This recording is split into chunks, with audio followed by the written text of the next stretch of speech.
Hello everyone, আসসালামু আলাইকুম। ষষ্ঠ থেকে নবম শ্রেণীর যে সমস্ত শিক্ষার্থীরা এই লাইভটাতে যুক্ত হয়েছ, তোমাদের সব্বাইকে স্বাগতম করছি। তোমরা আমাকে একটু জানায়ও তো আমাদের অডিও আর ভিডিওটা ঠিক আছে কিনা? তোমরা সবাই কেমন আছো? অনেকেরই বার্ষিক পরীক্ষা শুরু হয়ে গেছে কিংবা অনেকেরই বার্ষিক পরীক্ষার ডেট দিয়ে দিছে। ভয় লাগতেছে না? আমাদের সাথে যারা ছিলা, আমরা কিন্তু গত ১ মাসে তোমাদের বার্ষিক পরীক্ষার যে পূর্ণাঙ্গ প্রস্তুতি সেটা করিয়ে দিছি লাইভ ক্লাসের মাধ্যমে, তাই না? এন্ড সাজেশনও দেওয়া হইছে, তোমাদের কিন্তু কুইজও নেওয়া হইছে। তো আমাদের সাথে যারা ক্লাস করছো, তাদের নিঃসন্দেহে ভয় থাকার কথা না? এরপরেও বার্ষিক পরীক্ষা বলে কথা, তাই না? প্রিপারেশন যত ভালোই হোক, পরীক্ষার আগে তো একটু ভয় লাগেই সবার। এটা হতে পারে যে স্কুলের ফার্স্ট বয়েরও দেখবা বার্ষিক পরীক্ষার আগে একটু ভয় লাগে। তো তোমাদের ওই ভয়টা দূর করতেই আমাদের এই সেশনটা। আমরা আজকে তোমাদের বার্ষিক পরীক্ষায় কিভাবে ভালো করবা, প্রত্যেকটা সাবজেক্ট কিভাবে লিখলে তুমি সবচেয়ে বেশি মার্কস পেতে পারবা, অ্যান্ড লাস্ট মুহূর্তের যে প্রিপারেশনটা বা রিভিশন, পরীক্ষার আগের রাতের যে রিভিশনটা, সেটা কিভাবে নিবা, এটা নিয়েই আমাদের আজকের লাইভটা। তো তোমরা দেখতে পারতেছো আমরা টিচাররা সবাই চলে আসছি তোমাদের পরীক্ষার জন্য মোটিভেট করতে, তোমাদের পরীক্ষা যাতে ভালো হয় সেটার একটা গাইডলাইন দিতে। আর ছোট্ট একটা আপডেট, তোমরা যদি এই ভিডিওটা শেয়ার করে দাও, এই ভিডিওটার শেয়ারকারীদের মধ্যে থেকে ৩ জনকে আমরা এই গিফট হ্যাম্পারটা পাঠিয়ে দিব। তোমাদের বন্ধুরা কিন্তু অনেকেই পেয়ে গেছে, তাই না? তোমরা যদি পাইতে চাও তাহলে এই ভিডিওটা এখনই শেয়ার করে দাও। এই ভিডিওটা যারা শেয়ার করবে তাদের মধ্য থেকে ৩ জনকে আমরা এই গিফটটা পাঠিয়ে দিব। আচ্ছা, আর কথা না বাড়াই, আমরা এখন সাবজেক্ট ওয়াইজ প্রত্যেকটা সাবজেক্টের কিভাবে তুমি প্রিপারেশন নিবা, কিভাবে প্রিপারেশন নিলে বা কিভাবে আমাদের পরীক্ষার খাতায় লিখলে বার্ষিক পরীক্ষায় সবচেয়ে ভালো ফলাফল করা সম্ভব সেটা আমরা দেখাবো। তো শুরুতেই আমি বাংলা ডিপার্টমেন্টকে ডেকে নিচ্ছি। তো বাংলা ডিপার্টমেন্টে তোমরা তো তোমাদের সবার প্রিয় তাসমিয়া আপু আর আবিদা আপুর ক্লাস পাইছো। আজকে একজন খুবই স্পেশাল গেস্ট আছে, যে তোমাদের এই বছর বাংলা ক্লাস নেয় নাই, কিন্তু সামনের বছর ও কিন্তু তোমাদের বাংলা ক্লাস নেবে। তোমাদের আবিদা আপু আর তাসমিয়া আপুর থেকে ভালো ক্লাস নেবে কিন্তু। তো শুরুতেই আমি বাংলা ডিপার্টমেন্টের কাছে চলে যাচ্ছি। আবিদা, তাসমিয়া।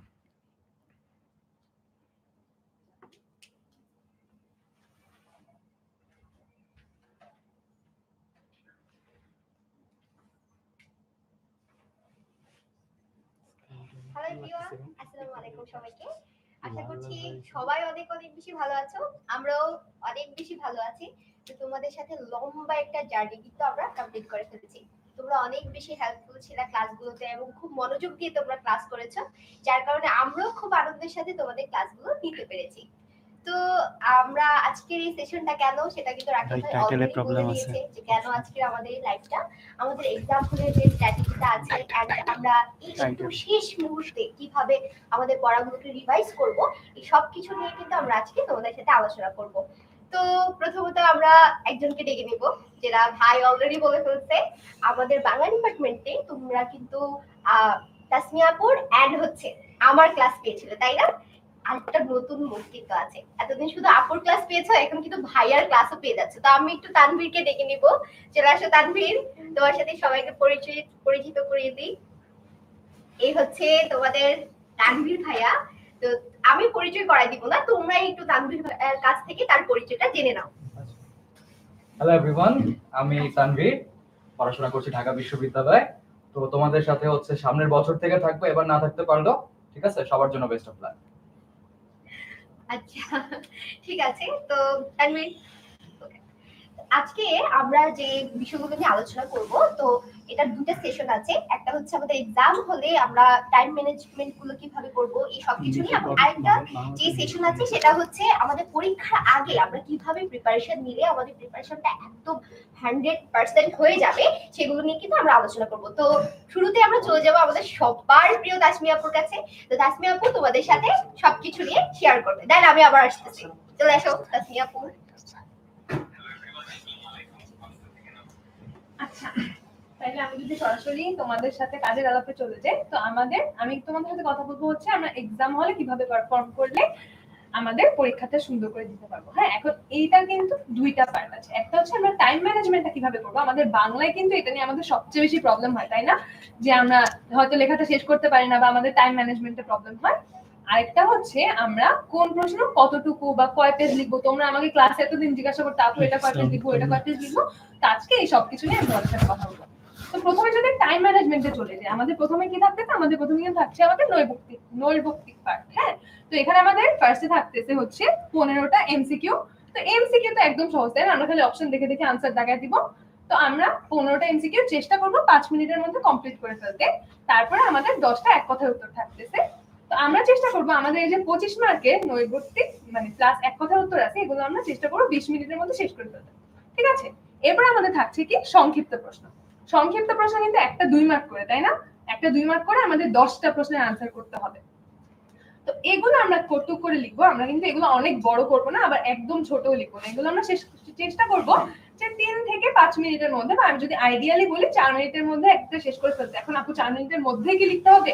একটু বেশি কম হলে কি সমস্যা? না, একটু বেশি কম তো হবেই, কিন্তু আমরা চেষ্টা করব আইডিয়ালি 4 মিনিটের মধ্যে, যে 40 মিনিটের মধ্যে আমরা আমাদের সংক্ষিপ্ত প্রশ্ন শেষ করব।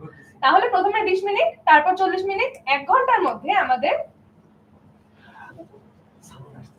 আচ্ছা, আমরা পেজ থেকে আবার লাইভে যাব, তুমি একটু বলে দাও তাসমিয়া। আচ্ছা, আমরা পেজ থেকে আবার লাইভে আসতেছি। হ্যাঁ, আমাদের একটু টেকনিক্যাল প্রবলেম হচ্ছে, আমরা পেজ থেকে আবার লাইভে আসছি। এখান থেকে স্টার্ট করে দাও, ঠিক আছে?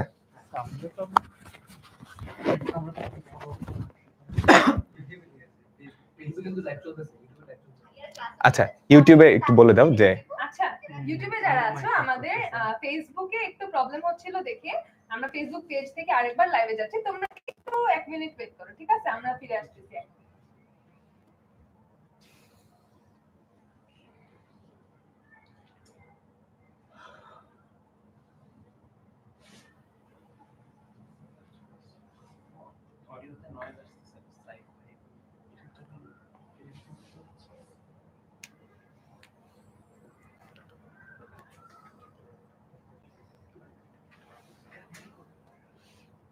একটু অপেক্ষা করো যারা ইউটিউবে আছো, আমরা এখনই আবার চলে যাচ্ছি আমাদের কথাবার্তায়। ফেসবুক থেকে ইয়েতে যাও, পেজের মধ্যে টাইটেলটা আছে পারতেন, বা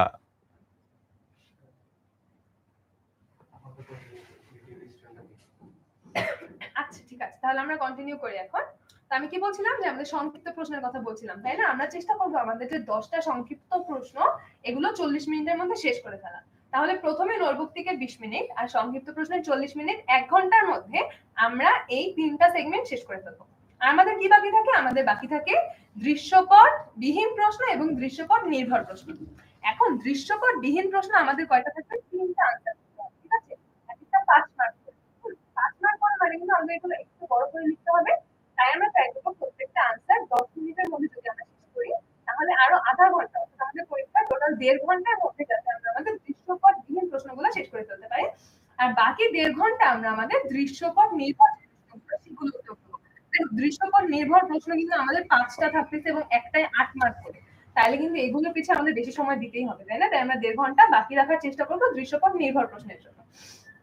এখন দৃশ্যপট নির্ভর প্রশ্নগুলো যে আমাদের 8 মার্কের, এখানে কিন্তু আমাদের প্রত্যেকটার জন্য 2টা করে কোয়েশ্চেন থাকে।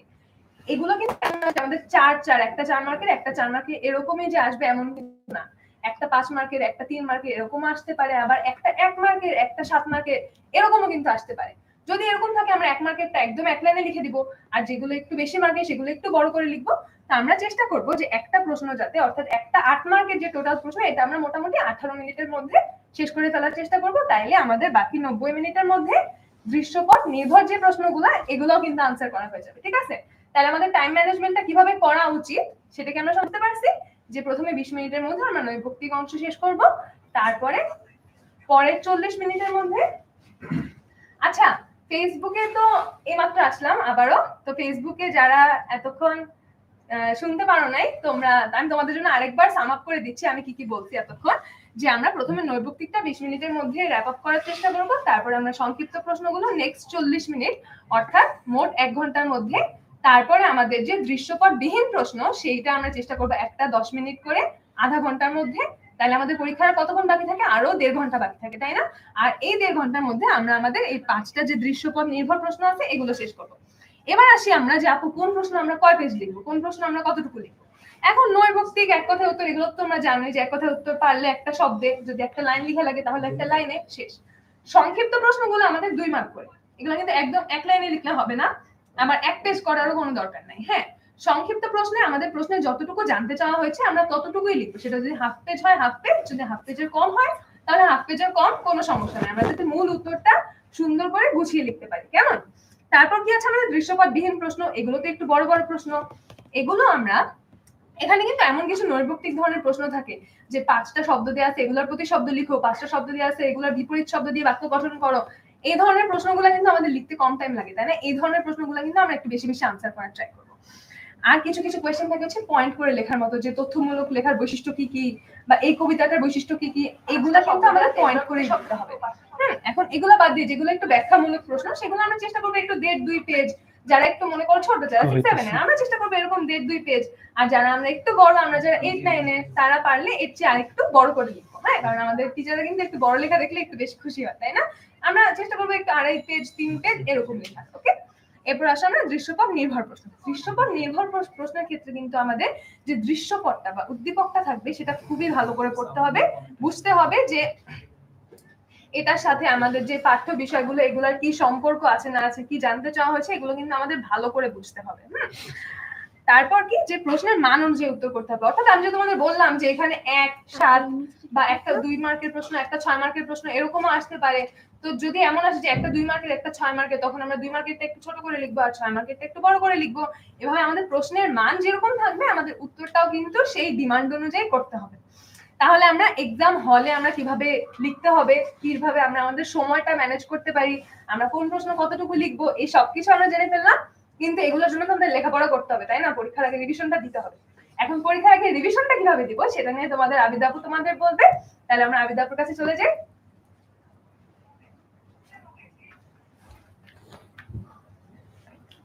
ওকে, তো তাসমিয়া কিন্তু অলরেডি অনেক কিছু বলে ফেলছে যেগুলো সবচেয়ে বেশি ইম্পর্টেন্ট ছিল। আর পরীক্ষার আগে আমরা কিভাবে রিভাইজ করব এটা তো আমরা অনেকেই জানি না, বাট দেখা যায় যে এত এত পড়তে থাকি যে ইম্পর্টেন্ট জিনিসগুলো আমরা স্কিপ করে যাই। তো এই ক্ষেত্রে আমরা কিছু জিনিস একটু ফলো করব। প্রথমত হচ্ছে আমরা তোমাদেরকে যে ক্লাসগুলো নিয়েছি এই ক্লাসে যে স্লাইডগুলো আছে এটা একবার করে তোমরা রিভাইজ করবা। অলরেডি তোমরা করে ফেলছো কারণ আমরা ক্লাস নিয়েছি যখন তোমরা যারা ক্লাসে ছিলা তাদের তো অলরেডি রিভাইজ করা আই থিঙ্ক হয়ে গেছে, বাট একবার যে আমরা হাইলাইট করে দিয়েছিলাম যে যে জিনিসগুলো পরীক্ষার জন্য ইম্পর্টেন্ট সেই হাইলাইটেড জিনিসগুলো যদি একবার তোমরা চোখ বুলিয়ে নাও তাহলে কিন্তু তোমাদের জন্য এনাফ। দেন আমরা সেকেন্ড চলে যাবো সাজেশন পিডিএফটা। এটা কিন্তু অনেক সময় দেখা যায় আমরা আমাদের ক্লাসে তোমাদেরকে দেখানোটা পসিবল ছিল না, তো এটা কিন্তু আমরা আমাদের ওয়েবসাইটে দিয়ে দিয়েছি তোমাদের জন্য। তো এই যে সাজেশন পিডিএফটা এটা কেন দরকার, ওখানে আমরা এত পরিমাণে প্রশ্ন দিয়েছি তোমাদেরকে যে তোমরা যদি এই প্রশ্নগুলো একবার করে পড়ো একটা চ্যাপ্টার পুরো তোমাদের মুখস্থ হয়ে যাবে, এরকম করে দেওয়া। তো সাজেশন পিডিএফটা কিন্তু অবশ্যই আমাদেরকে রিভাইজ করতে হবে, রিভাইজ করা শুধু এটা পড়তে হবে।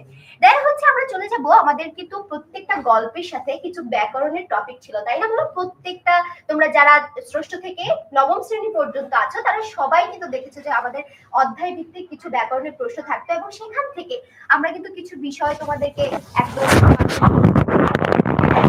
কত প্রশ্ন ছিল। তো এই ক্ষেত্রে তোমরা কি করবা, তোমাদেরকে যে যে টপিকগুলো আমরা বুঝিয়ে দিয়েছি সেই টপিকগুলো তোমরা একবার করে পড়ে দেন এই যে সাজেশন পিডিএফ এ যত প্রশ্ন দেওয়া আছে সেই প্রশ্নগুলো একবার করে সলভ করবা। এন্ড আমরা চলে যাব আমাদের লাস্ট পয়েন্টে, যেটা সবচেয়ে বেশি গুরুত্বপূর্ণ। তোমাদের মনে প্রশ্ন আসতে পারে না যে এই যে এত টাইম ম্যানেজমেন্ট আমরা দেখলাম, এক্সাম হলে আমরা কি করব সেগুলো দেখলাম, সাজেশন পিডিএফ মুখস্থ করলাম, এখন কোন জায়গাগুলো থেকে বেশি প্রশ্ন আসবে? এত বড় বড় অনেকগুলো গল্প দেওয়া আছে, এত বড় বড় কবিতা দেওয়া আছে, এখন এই কবিতা এবং গল্পের কি পড়বো আমরা, আসলে কি দরকার আমাদের? দেখো, গল্প এবং কবিতাগুলোর যে মূল ভাব আছে এটা কিন্তু তোমাদের জানতে হবে এবং লেখক কি বলতে চেয়েছেন একটা কবিতার মাধ্যমে, একটা গল্পের মাধ্যমে তিনি কোন জিনিসটা আমাদের কাছে সে দিতে চেয়েছেন, আমাদেরকে শেখানোর চেষ্টা করেছেন, সেই জিনিসটা কিন্তু তোমাদের ভালোভাবে ধারণা রাখতে হবে এবং সেখান থেকেই কিন্তু প্রশ্নগুলো আসবে যে অমুক লাইন দিয়ে তোমার কি বোঝাচ্ছে, উদ্দীপকের এই লাইনটা দ্বারা তুমি কি বুঝতে পেরেছো। হ্যাঁ, এই ব্যাপারগুলো কিন্তু আমাদের পরীক্ষায় থাকবে। তো এই ছিল মোটামুটি তোমাদের বাংলার প্রিপারেশন নিয়ে যত কথাবার্তা। এখন তোমাদের সামনে বার্ষিক পরীক্ষা কিন্তু একদম চলে আসছে, তোমাদের সবার জন্য দোয়া এবং শুভকামনা দিয়ে আমরা আজকে শেষ করবো এই জায়গায় এবং আমরা কিন্তু আমাদের ইংরেজি ডিপার্টমেন্টকে দেখে নিব। তাহলে আমরা চলে যাচ্ছি আমাদের ইংরেজি ডিপার্টমেন্টের কাছে।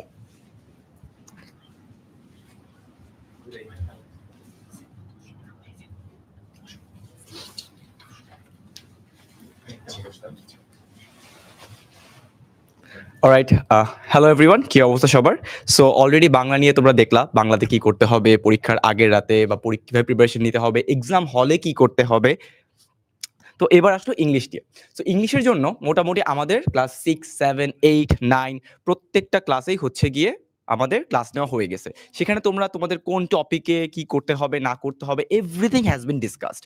এবার আমরা যেটা বলবো সেটা হচ্ছে গিয়ে তুমি কিভাবে তোমার এক্সাম হলে এক্স্যাক্টলি ওই মার্কসটা পাইতে পারো যেটা তুমি এক্সপেক্ট করতেছো। আচ্ছা, সো ইংলিশে আমাদের মোটামুটি অনেকগুলো সেগমেন্ট থাকে, তাই না? সো সেগমেন্ট ওয়াইজ না গিয়ে আমরা যদি বলি প্যাসেজে কি থাকে, পোয়েট্রিতে কি থাকে অ্যান্ড রাইটিং এ কি থাকে, তোমাদের প্রত্যেকটা class wise Tahiya and Mahin discussion করে দিবে। তো আমি যদি হালকা একটু ডিসকাশন করি যে আমাদের আমাদের যে প্যাসেজের পার্টটা সেখানে কি করতে হবে, সেখানে সবচেয়ে ক্রুশাল হচ্ছে আমার কোশ্চেনে কি চাচ্ছে। আমাদের কোশ্চেনটাকে বুঝতে হবে যে আমার এই কোশ্চেনে কি কি চাইতেছে।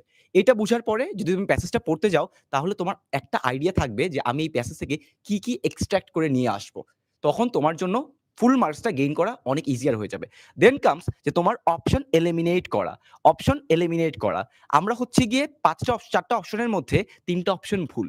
এটা যদি গেস করতে পারি এবং আমরা এক্স্যাক্টলি ওই প্যাসেজের পার্টটা নিয়ে আসতে পারবো তাহলে আমাদের মার্কস পেয়ে যাবো। আচ্ছা, then comes question answer.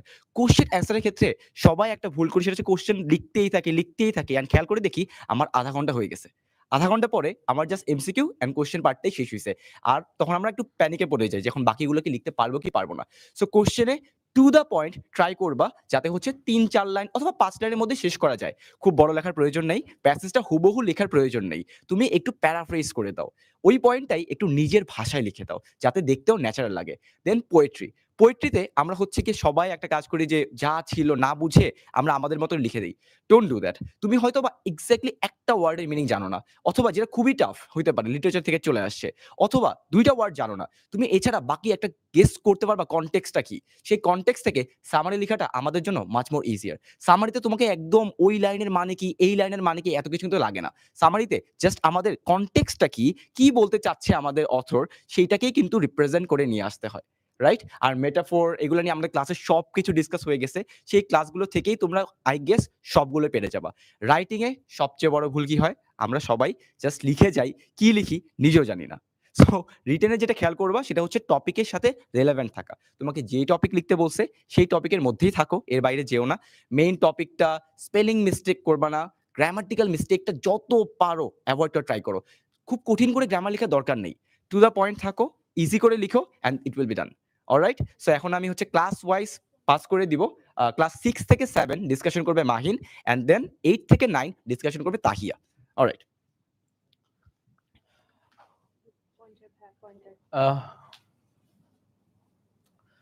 Hello everyone, আমি আজকে চলে এসেছি তোমাদেরকে ক্লাস 6 এবং 7 এর হচ্ছে স্পেসিফিক্যালি কোন কোন টপিক আসলে কিভাবে করলে তোমরা হয়তোবা আরেকটু বেটার মার্কস পেতে পারো।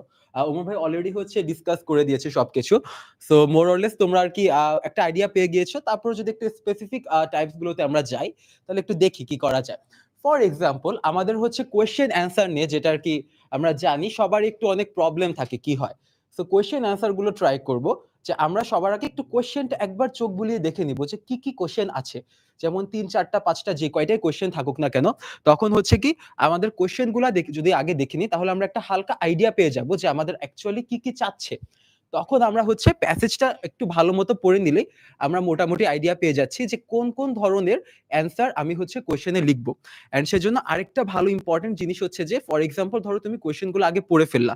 কোয়েশ্চেনগুলো আগে পড়ে ফেলার পর তারপর তুমি যখন প্যাসেজে যাবা, প্যাসেজে যেয়ে তখন তুমি প্যাসেজটা পড়লে বুঝতে পারবা, রাইট? যে কোন কোয়েশ্চেনের অ্যান্সার হচ্ছে প্যাসেজের কোথায় আছে। তখন তুমি একটু ছোট্ট করে হচ্ছে যে কলম দিয়ে একটু জায়গাগুলো দাগিয়ে রেখো, ঠিক আছে? এরপর যেটা ইম্পর্টেন্ট যে আমি কিভাবে লিখবো অ্যান্সারটা, 2 থেকে 3 সেন্টেন্সের মধ্যে লেখাটা আসলে মোস্ট ইম্পর্টেন্ট। অ্যান্ড আরো বেশি ইম্পর্টেন্ট হচ্ছে যে তোমার গ্রামার আরেকটা হচ্ছে স্পেলিংটাকে ঠিক রাখা। কারণ আমাদের দেখা যায় আমাদের হয়তোবা আমরা হয়তোবা ক্লাস 6, 7 এ, রাইট? এখনো হয়তোবা অ্যাডভান্স রাইটিং এর হচ্ছে ব্যাপারটা আমাদের মধ্যে আসেনি।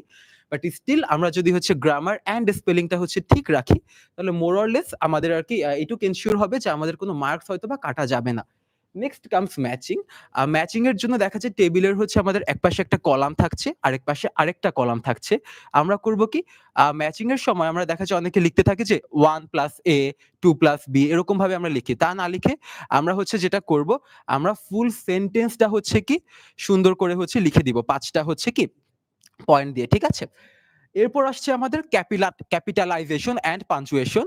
এরপরে হচ্ছে যে আমাদের ক্যাপিটালাইজেশন এন্ড পাঞ্চুয়েশনে দেখা যায় হচ্ছে যে আমরা তো ফাইন ভালো কথা আমরা পুরোপুরি আমরা হচ্ছে কমা তারপর হচ্ছে ফুল স্টপ তারপর ক্যাপিটাল লেটার্স এগুলো ইউজ করে হচ্ছে আমরা লিখলাম বাট আমাদের টিচার আসলে যারা আর কি এক্সামিনার ওরা কিভাবে বুঝবে যে হচ্ছে যে আমার কোনটা আর কি ছিল আমার কোয়েশ্চেনে কোন কোন পাঞ্চুয়েশন ঠিক করতে বলেছিল সেজন্য যেটা আমাদের করা উচিত আমরা হয়তো বা গ্রিন না হলে ব্লু পেন দিয়ে আমরা সুন্দর করে হচ্ছে যে সেই পার্টগুলো একটু হচ্ছে আন্ডারলাইন করে দিব আর কি ঠিক আছে অথবা গোল করলেও হবে সেটা নিয়ে কোনো সমস্যা নেই অ্যান্ড লাস্টলি আমাদের হচ্ছে ফর্মাল লেটারের একটা ব্যাপার আছে ফর্মাল লেটারে হচ্ছে আমাদের লাইক চৌধুরী অ্যান্ড হোসেন স্যারের বই অ্যান্ড অনেক বইয়ে খুবই প্র্যাগম্যাটিক ওয়েতে হচ্ছে আর কি লেটার্স গুলো লেখা থাকে সো আমরা ট্রাই করব আমাদের ক্লাসে আর কি খুবই মোটামুটি একটা স্ট্যান্ডার্ড ওয়েতে কিভাবে আর কি লেটার্স লেখা যায় এবং রাইটিং পার্ট গুলো লেখা যায় সে সম্পর্কে একটা আইডিয়া দেওয়া হয়েছে এবং সেই ফরম্যাটটা মেনটেন করে আমরা হচ্ছে যে সুন্দর করে লিখে ফেলবো এন্ড এখানে আরেকটি ইম্পর্টেন্ট ব্যাপার হচ্ছে আমরা যে স্টার্টিং সেন্টেন্সটা এবং কনক্লুশনের যে সেন্টেন্সটা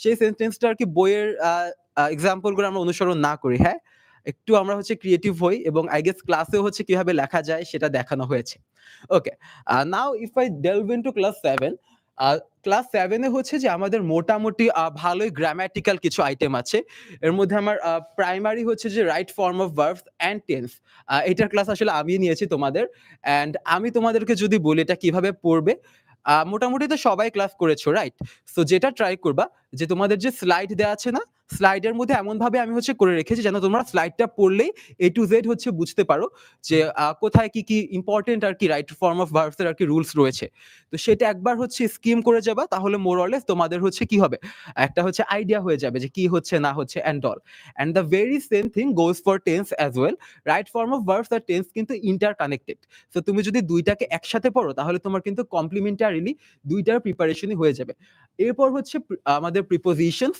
এন্ড কনজাংশনস নতুন করে বইগুলো হচ্ছে দেখার আর দরকার নেই ক্লাসের স্লাইড এন্ড সাজেশনস থেকে 3-4টা প্যাসেজ যদি করে যাও একটা ওভারঅল রাফ আইডিয়া হয়ে যাবে which is needed for the last minute preparation and lastly হচ্ছে কি আমাদের হচ্ছে যেসব কোয়েশ্চেনের টেবিল বানাতে হয় ফর এক্সাম্পল কি পোয়েমের হচ্ছে মেটাফোর্স সিমিলি এসব জায়গাতে হচ্ছে আমাদের টেবিলস বানাতে হয় এটা একটু মাথায় রাখবে যেন আমরা টেবিলগুলো বানাতে না ভুলে যাই ঠিক আছে গাইস এখন হচ্ছে ক্লাস 8-9 এর জন্য I would like to call Tahiya Tahrima alright hello everyone চলে আসলাম তাহি আপু সো আমি ক্লাস 8 এরটা আজকে ডিসকাস করে দিচ্ছি কাজ ক্লাস 8 এর সাথে আমি মনে হয় মোটামুটি 5টার মতো ক্লাস নেওয়া হয়েছে so what you have to do firstly তোমাদের যেসব রিডিং পার্টের যেসব থাকবে যেটা ওমর ভাই বলে দিয়ে গেল যে রিডিং পার্টের আগে কোয়েশ্চেনটা ভালো করে পড়বা প্যাসেজ যেটা দেওয়া থাকবে সেটা কমপ্লিটলি ধরো একবার রিডিং দিবা দেন কোয়েশ্চেনগুলো অ্যাটেম্প্ট করবা ঠিক আছে তো আর এরপর তোমাদের যে একটা সামারি লেখা আছে সামারি পার্টটাতে যেটা আমি ক্লাসে আপু ফার্স্ট ক্লাসে বলেছিলাম যে সামারিটা আগে মানে মেইন যে টেক্সটটা থাকবে সেটা একবার রিডিং দেওয়ার পরে নিজের ভাষায় সামারিটা লিখবা উইদিন 70 ওয়ার্ডস কোনো লাইন পুরাপুরি টেক্সট থেকে নিবা না নিজেদের ভাষায় লিখলেই হবে এরপরে হচ্ছে সিভি প্যারাগ্রাফ যেটা হচ্ছে আজকে তোমাদের মাহিন ভাইয়ের ক্লাস নেবে সেটা হচ্ছে যে ফরম্যাটটা ভাইয়া শিখাই দিবে ওই ফরম্যাটে লিখবা হ্যাঁ ফরম্যাটটা ইজ ভেরি ইম্পর্টেন্ট অ্যান্ড লেটারের কন্টেন্ট সেটা হচ্ছে ভাইয়া তোমাদেরকে ওভাবে এক্সপ্লেন করে দিবে ওভাবে পড়লেই হবে ঠিক আছে মুখস্থ করার কিছু নাই এরপরে আসবে হচ্ছে আমি যখন তোমাদের গ্রামের ক্লাসগুলো নিয়েছিলাম cohesive devices non finite verbs time adverbials আর টেন্স তোমাদের আর বই পড়তে হবে না আপু যে স্লাইডসগুলো দিয়েছি ওটা পড়বা আর হচ্ছে আরেকটা লাস্ট আমি লিখছি যে যখন যে প্র্যাকটিসিং দ্য রুলস আপু কিন্তু প্রত্যেকটা রুলের সাথে সাথে এক্সাম্পল দিয়ে পড়াইছি হ্যাঁ তো তোমরা যখন নিজেরা পড়বা রুলস মুখস্থ করবা না বাট নিজে আপু যখন যে এক্সাম্পলগুলো দিয়েছিলাম ওগুলোর সাথে মিলাই নিজেরা এক্সাম্পল বানায় পড়বা তাহলে দেখবা যে তোমাদের গ্রামারের কোনো প্রবলেম আর থাকবে না ঠিক আছে আচ্ছা মুভিং অন ক্লাস 9 এরটাতে ক্লাস 9 এও সেম যে তোমাদের যে রিডিং পার্ট থাকবে আগে কোয়েশ্চেনটা ভালো মতো পড়ে রিডিং পড়ে তারপরে হচ্ছে কোয়েশ্চেনগুলো অ্যাটেম্প্ট করবা আর তোমাদের কোয়েশ্চেন অ্যান্সারগুলোতে মিনিমাম 3 থেকে 5 সেন্টেন্সেসের মধ্যে লিখবা আর হচ্ছে কোয়েশ্চেন অ্যান্সারগুলো কন্টেন্ট হেভি হতে হবে আর সেম পুরা ডাইরেক্টলি প্যাসেজ থেকে কপি করবা না নিজের ভাষায় লিখতে হবে তাহলে একটু ক্রিয়েটিভ হবে অলরাইট এরপর হচ্ছে ম্যাচিং এ যেটা মাহিন ভাই বলে গেল ক্লাস 7 এর জন্য যে ম্যাচিং এ কলাম এ আর কলাম বি একসাথে লিখবা জাস্ট 2+2 বা 2+a এরকম লিখলে হবে না যেটা পুরো কলাম এ আর বি একসাথে একটা সেন্টেন্স আকারে লিখবা ঠিক আছে আচ্ছা আর তোমাদের যে ফর আর এগেইনস্ট বা কন্ট্রাস্ট কম্পারিজনের যে প্যারাগ্রাফ রাইটিং গুলো আছে সেগুলোতে তোমার যে স্ট্যান্স তোমার যে ওপিনিয়ন সেটা একেবারে ক্লিয়ার করে স্টেট করতে হবে, ঠিক আছে? আচ্ছা, এরপরে হচ্ছে তোমাদের যে প্যারাগ্রাফগুলো থাকবে, প্যারাগ্রাফেও তোমাদের হয়তো ভাইয়া পুরোটুকু বুঝাই দিছে কিভাবে লিখতে হবে, এভরিথিং রুলস এন্ড রেগুলেশনস। প্যারাগ্রাফটা মেক শিওর যে তোমরা একটা প্যাসেজে লিখতেছো, একটা প্যারাগ্রাফ। এর মধ্যে কিন্তু আলাদা, আলাদা ভাগ থাকবে না। একটা প্যারাগ্রাফের মধ্যে লিখবা, টপিক সেন্টেন্স থাকতে হবে, আর কোটেশনস ইউজ করা যাবে না। অলসো 200 থেকে 300 ওয়ার্ডের মধ্যে লিখলেই হবে। প্যারাগ্রাফ লিখতে থাকলে 6-7 পেজ লিখলে হবে না। ম্যাক্সিমাম 300 ওয়ার্ডস এর মধ্যে লিখলেই হবে। ঠিক আছে? আচ্ছা, আর যারা তোমরা এখন লাইভ দেখতেছো, প্লিজ তোমরা তোমাদের ফ্রেন্ডদের সাথে শেয়ার করে দাও। আচ্ছা, এখন I would like to hand the floor to science department, Raihan ভাইকে।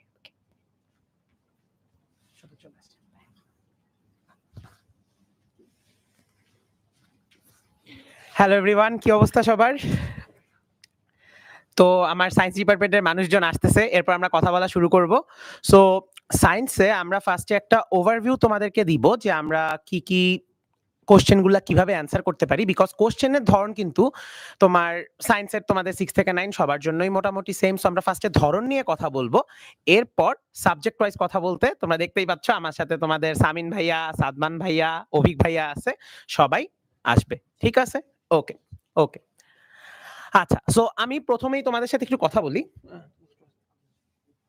আচ্ছা, সো আমি প্রথমে তোমাদের সাথে কিছু বিষয় নিয়ে একটু কথা বলি। সেটা হলো যে তোমাদের কোশ্চেনগুলোর দিকে যদি একটু তাকাও, সায়েন্সের প্রতিটা কোশ্চেনে কিছু আমাদের জ্ঞানমূলক কোশ্চেন থাকে, যে আমাদের কিছু ব্যাখ্যামূলক প্রশ্ন, যে আমার কিছু ব্যাখ্যা করা লাগবে, এন্ড আমাদের সাথে আরো কিছু কোশ্চেন আছে যেগুলোতে আমাদের হালকা একটু বর্ণনা লেখা লাগে, বা কোনো একটা জিনিস তুমি কিভাবে বুঝতেছো সেটা বোঝানো লাগে। সো আমি যদি পরীক্ষায় অ্যান্সার করার সিস্টেমটার কথা বলি, কোশ্চেন কিন্তু জ্ঞানমূলক হতে পারে, ব্যাখ্যামূলক হতে পারে, এন্ড সাথে সাথে আরো কি কি হতে পারে, যে তোমাদের প্রেক্ষাপট সহ এবং প্রেক্ষাপট বিহীন। আমি যদি তোমাদের প্রতিটা ক্লাসের কথা বলি, প্রতিটা ক্লাসেই কিন্তু তোমাদেরকে প্র্যাকটিস করানো হয়েছে, এন্ড সাথে তোমাদের একটা প্র্যাকটিস শিট টাইপের একটা সলভ প্লাস প্র্যাকটিসের জন্য সাজেশন দেওয়া হয়েছে, যেটা আই বিলিভ তোমরা সবার ক্লাসেরটাই করছো এবং পাইছো। সো এই যে ব্যাপারগুলো, এগুলো যদি তুমি একটু ঠিকমতো ফলো করো, তুমি দেখবা তোমার অর্ধেকের বেশি কোশ্চেন বা 90% কোশ্চেন বা তার থেকেও বেশি তোমার ওখান থেকেই কমন পড়তেছে। সো জ্ঞানমূলকের কথা যদি আমি একটু শর্ট করে এখন প্রতিটা কোশ্চেনের কথা যদি বলি, জ্ঞানমূলকে তোমরা জানো যে প্রতিটা চ্যাপ্টারে কিছু কি পয়েন্ট থাকে, কিছু ইম্পর্টেন্ট পয়েন্ট থাকে। ওই ইম্পর্টেন্ট পয়েন্টগুলা তোমরা জানবা, যে ওইটার সংজ্ঞাটা যেন তুমি পারো। এন্ড দেন তোমার অনুধাবন, যেটাকে আমরা সৃজনশীলের ভাষায় অনুধাবন বলে থাকতাম, বা যেটা এখন ধরো তোমার ব্যাখ্যামূলক প্রশ্ন হিসেবে আসতে পারে, তুমি একটা জিনিস কিভাবে বুঝতেছো সেটা সুন্দর করে বুঝানো।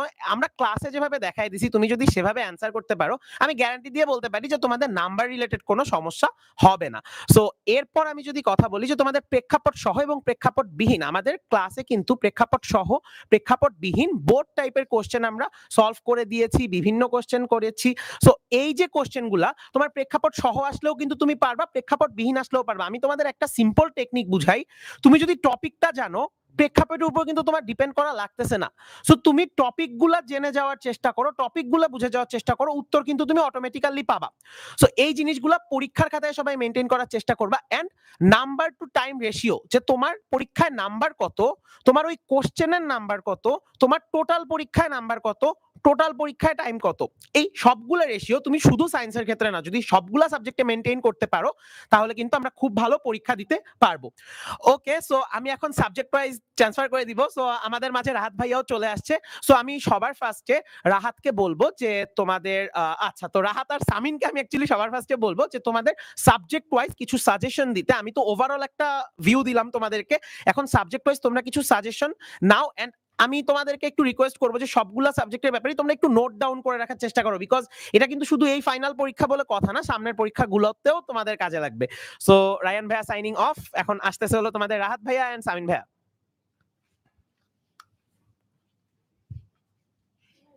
ওকে, হ্যালো এভরিওয়ান, কেমন আছো সবাই?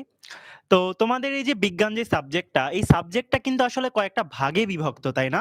আমাদের এই বিজ্ঞান সাবজেক্টের মধ্যে কিন্তু পদার্থ বিজ্ঞানের কিছু পার্ট আছে, এই যে তোমাদের কাজ, ক্ষমতা, শক্তি, বল, চাপ, সেটা একটা। আবার আছে হচ্ছে তোমার রসায়নের যে পার্টটা, বিভিন্ন টাইপের পদার্থ, এগুলো যেগুলো আমরা অলরেডি তোমাদের পড়িয়ে ফেলেছি। এবং আরো একটা পার্ট আছে যেটা হচ্ছে তোমাদের জীববিজ্ঞান পার্টটা। ঠিক আছে, তো আমাদের আসলে এখন একটা একটা পার্ট করে তোমাদেরকে বলা হবে যে তোমরা কিভাবে সেই পার্টগুলো থেকে উত্তর করবে পরীক্ষায়। তো আমি আর রাহাত ভাই আসলে তোমাদের পদার্থ বিজ্ঞান পার্টটা তোমরা কিভাবে উত্তর করবে সেটা সম্পর্কে বলতে চাচ্ছি। তো প্রথমেই হচ্ছে দেখো, তোমরা আসলে পদার্থবিজ্ঞানে সবাই বেশিরভাগই ম্যাথে বেশি ফোকাস করো, তাই না? কিন্তু পরীক্ষায় পদার্থবিজ্ঞান টাইপের যে কোশ্চেনগুলো থাকে না, কাজ ক্ষমতা শক্তি বল চাপ, এই জিনিসগুলোতে বেশিরভাগ পোলাপান আটকায় কিসে জানো? আটকায় হচ্ছে অনুধাবন বা জ্ঞানমূলক প্রশ্নতে। তো তোমাদের আসলে বেশি বেশি এই জ্ঞানমূলক প্রশ্নগুলো চর্চা করতে হবে। ভাইয়া, জ্ঞানমূলক প্রশ্নগুলো কিভাবে চর্চা করব? তার জন্য তোমরা হচ্ছে পদার্থবিজ্ঞানের যতগুলো সংজ্ঞা আছে বা যতগুলো বিজ্ঞানীর বিবৃতি আছে, সেগুলো মুখস্থ করার ট্রাই করবে, লিখে লিখে প্র্যাকটিস করবে, তাহলেই দেখবে জিনিসটা মনে থাকবে। এইভাবে তোমরা জ্ঞানমূলক প্রশ্নগুলো উত্তর করবে। দ্বিতীয়ত আসছে হচ্ছে অনুধাবনমূলক প্রশ্ন। তো এই অনুধাবনমূলক প্রশ্নগুলায় সাধারণত বলে থাকে যে তুমি এটা বলতে কি বুঝো, বা এটা ব্যাখ্যা করো, বা এটা কেন হলো, নিউটনের মাথায় আপেল কেন পড়লো, এরকম টাইপের ব্যাখ্যামূলক প্রশ্ন আসে আমাদের, তাই না? তো এই ব্যাখ্যামূলক প্রশ্ন এগুলা সাধারণত দেখবা এই জ্ঞানমূলক সংজ্ঞা যেগুলো থাকে তার চেয়ে আরেকটু 1-2 লাইন বেশি বলা লাগে। মোটামুটি আমি সবসময় চেষ্টা করতাম এই যে অনুধাবনমূলক প্রশ্ন যেগুলা বা সংক্ষিপ্ত প্রশ্ন যেগুলা, এগুলো আমি অর্ধেক পৃষ্ঠার মতো লেখার চেষ্টা করতাম। তো বিশ্বাস করো, এই জ্ঞানমূলক আর অনুধাবন প্রশ্নেই তুমি আসলে পরীক্ষায় আটকাবা কিন্তু। তো আমি শুরু থেকেই বলতেছি, এই দুইটা জিনিসে একটু ফোকাস করো আর কি। আর অবশ্যই ফিজিক্স যেহেতু পুরাপুরি একটা ম্যাথমেটিক্সেরই একটা চ্যাপ্টার ওভারঅল বলতে পারো, যেহেতু ম্যাথটাই বেশি থাকবে, তো চেষ্টা করবা ম্যাথটা করার আগে সবগুলো ইনফরমেশন যেন কি কি দেওয়া এটা একটু উপরে লিখে নাও। এটা করলে সুবিধা কি হবে? এটা করলে সুবিধা হবে, যিনি তোমার খাতাটা দেখবেন উনি শুরুতেই বুঝে যাবে যে কি কি ইনফরমেশন দেওয়া, সেটা তুমি শুরুতেই কিন্তু কালেক্ট করে ফেললে। এরপরে যদি তুমি সূত্রটা লিখে ফেলো যে আমরা জানি এই সূত্রটা, দেন তুমি সূত্রতে যদি মানগুলা বসায় দাও, তাহলে কিন্তু তোমার শিক্ষক যিনি খাতা দেখবেন উনি খুব সহজে কিন্তু বুঝে যাবেন যে আসলে তুমি কোনটা বের করতে চাচ্ছ এবং কোন ইনফরমেশন গুলা অ্যাকচুয়ালি প্রশ্নে দেওয়া আছে। তো ভাইয়া, উত্তরটা তো বের করলাম, তারপরে আমরা সুন্দর করে চাইলে উত্তরটা বক্স করে দিতে পারি। উত্তরটা বক্স করলে লাভ কি? যিনি তোমার খাতাটা দেখবেন উনি যদি শুরুতেই দেখে যে উত্তরটা বক্স করা এবং উত্তরটা সঠিক, তাহলে কিন্তু খুবই স্বাভাবিকভাবেই তোমার প্রতি ওনার একটা গুড ইমপ্রেশন চলে আসবে, যেটা কিন্তু তোমার বাকি যেই সৃজনশীল বা বাকি যে প্রশ্নগুলো থাকবে তার উপর এটার প্রভাব পড়বে, তাই না? তো আমি আসলে পদার্থবিজ্ঞানের বাকি যে পয়েন্টগুলো সেগুলো বলার জন্য রাহাত ভাইকে অনুরোধ করছি। ওকে, ধন্যবাদ সামিন। তো পোলাপান নিশ্চয়ই ভালো আছো সবাই। তো সামিন তো অনেক কিছুই বলছে, একদম ধরে ধরে প্রথম থেকে শুরু করে শেষ পর্যন্ত ওভারঅল। আমি জাস্ট আর দুই একটা কথা একটু বলি, হ্যাঁ? তো একটা জিনিস খেয়াল রাখবা যে যেসব জিনিস ব্যাখ্যামূলক প্রশ্ন, সামিন বলছে যে একটু বেশি লিখতে হয়, সংজ্ঞার চেয়ে একটু বেশি লিখতে হয়, চেষ্টা করবা এই ধরনের যেই প্রশ্নগুলা সেখানে একটু সূত্রগুলা লিখে দিতে। যেমন তোমাকে বলল যে 10 প্যাসকেল চাপ বলতে কি বুঝো? তো তুমি প্রথমে চাপের সংজ্ঞাটা লিখলা, এরপর চাপের যে সূত্রটা আছে সেই সূত্রটা লিখবা, সূত্রের উপরে কি বুঝায়, নিচে কি বুঝায়, এই জিনিসগুলো একটু দেখাই দিলে আসলে টিচারের ইমপ্রেশনটা খুব ভালো হবে তোমার খাতার প্রতি। এটা হচ্ছে প্রথম কথা। সেকেন্ড কথা হচ্ছে, অবশ্যই যেটা ভুল করা যাবে না, মেজরিটি স্টুডেন্ট তোমাদের বয়সে থাকতে আমি নিজেও অনেক ভুল করতাম, সেটা হলো তোমার একক লিখো না তোমরা। ম্যাথটা শেষ করো, তোমাকে বলছে বল কত, এফ সমান সমান এম এ, তুমি এম এর মান বসাও ঠিক মতো, এর মান বসাও ঠিক মতো, কিন্তু এটার গুণফলের সাথে যে একটা নিউটন লেখা লাগবে, এই কথাটা তোমরা না মেজরিটি জিনিস মানে মেজরিটি স্টুডেন্ট আসলে ভুলে যাও। তো এইটা কিন্তু ভুল করা যাবে না। যদি একক না লিখো তাহলে কিন্তু একটা ভালো নাম্বার তোমার খাতা থেকে টিচাররা কেটে নিবে। অ্যাকচুয়ালি একক না লিখলে 1 নাম্বার করে কাটার কথা, কিন্তু টিচার যদি চায় তার চেয়ে বেশিও কাটতে পারে। সো অবশ্যই এককের জিনিসগুলা ভালো করে লিখে আসবা, মানে সবগুলো একক দেখবা কোনটার একক কি। এমসিকিউতে এককের প্রশ্ন কিন্তু আসবে। আচ্ছা, জ্ঞানমূলক প্রশ্নের কথা বললো, জ্ঞানমূলক প্রশ্ন কোনগুলো সেটাও একটু চিনে রাখো। এই জিনিসটা কাকে বলে, এইটা কি, বল কাকে বলে, শক্তি কাকে বলে, এই জিনিসগুলোকে বলা হয় জ্ঞানমূলক প্রশ্ন, যেগুলোর সংজ্ঞা তোমার বইতে আছে। আবার আমরা কিন্তু তোমাদেরকে আমাদের প্রত্যেকটা চ্যাপ্টারের সাথে একটা সাজেশন প্রোভাইড করেছি। ওই সাজেশন গুলোতেও কিন্তু আমরা যথেষ্ট পরিমাণে এই সংজ্ঞাগুলো ইনক্লুড করেছি। তো তোমরা বইটা প্রথমে পড়বা, আমাদের ক্লাসগুলো আরেকবার একটু দেখবা পরীক্ষার আগে আগে, যেখানে যেটা ভুলে যাচ্ছ। এরপরে ওই সাজেশনের যেসব পার্ট আছে, যেসব কোশ্চেনগুলো আছে, সেই কোশ্চেনগুলো একটু প্র্যাকটিস করবা। তো তোমাদের কাজ হচ্ছে এই জিনিসগুলাই, এমসিকিউ একটু প্র্যাকটিস করবা, প্রত্যেকটা টপিকের সবগুলার ইউনিট একটু মাথায় রাখবা, সবগুলা সূত্র একটু দেখে যাবা কোনটা কি মিন করে, সূত্রের ম্যাথগুলা কিভাবে করা লাগে। এই জন্য ক্লাসে যেসব ম্যাথ করানো হয়েছে ভাই, আই বিলিভ যে তোমাদের এই ক্লাসে আমি বা অন্যান্য ভাইয়া আপুরা যে সকল ম্যাথ করাইছে সেগুলো যদি তুমি করে থাকো তাহলে তোমার প্রিপারেশন অবশ্যই অবশ্যই 100-তে 200 হয়ে যাবে। এর পাশাপাশি আরো কিছু জিনিস যদি করতে চাও তাহলে ওই যে সাজেশনের পার্ট আছে, আমাদের ওয়েবসাইটে যে পরীক্ষাগুলো আছে সেগুলোও দিতে পারো। পরীক্ষা দেওয়ার পরে আরো মানে একবার যদি পরীক্ষা দিয়ে থাকো আরেকবার সেগুলোও দিতে পারবা, কোনো সমস্যা নাই। সো এই জিনিসগুলো একটু প্র্যাকটিস করে নিজেদের মতো একটা পূর্ণাঙ্গ প্রস্তুতি নাও। আর তোমাদের যে কোনো প্রবলেম থাকলে তো আমরা আছি, জাস্ট একটু যেসব তোমাদের যেই ক্লাসের গ্রুপগুলো আছে বা 6 to 10 এর একটা কম্বাইন্ড গ্রুপ আছে সেখানে একটু টু দা পয়েন্ট প্রশ্ন উল্লেখ করে একদম এক্সাক্ট প্রশ্নগুলো একটু করার চেষ্টা করো, ঠিক আছে? আমরা চেষ্টা করব তোমাদের যত যা কনফিউশন আছে সবগুলা সবাই একসাথে মিলে সলভ করে দেয়া। এই তো তাহলে তো এরপরে হচ্ছে তোমাদের সাথে সামিন কিছু বলবা? এরপরে হচ্ছে তোমাদের সাথে রসায়নের যেই সাজেশন বা কিভাবে পরীক্ষার প্রস্তুতি নিবা সেটা নিয়ে আসছে হচ্ছে তোমাদের অভিক ভাইয়া। ওকে।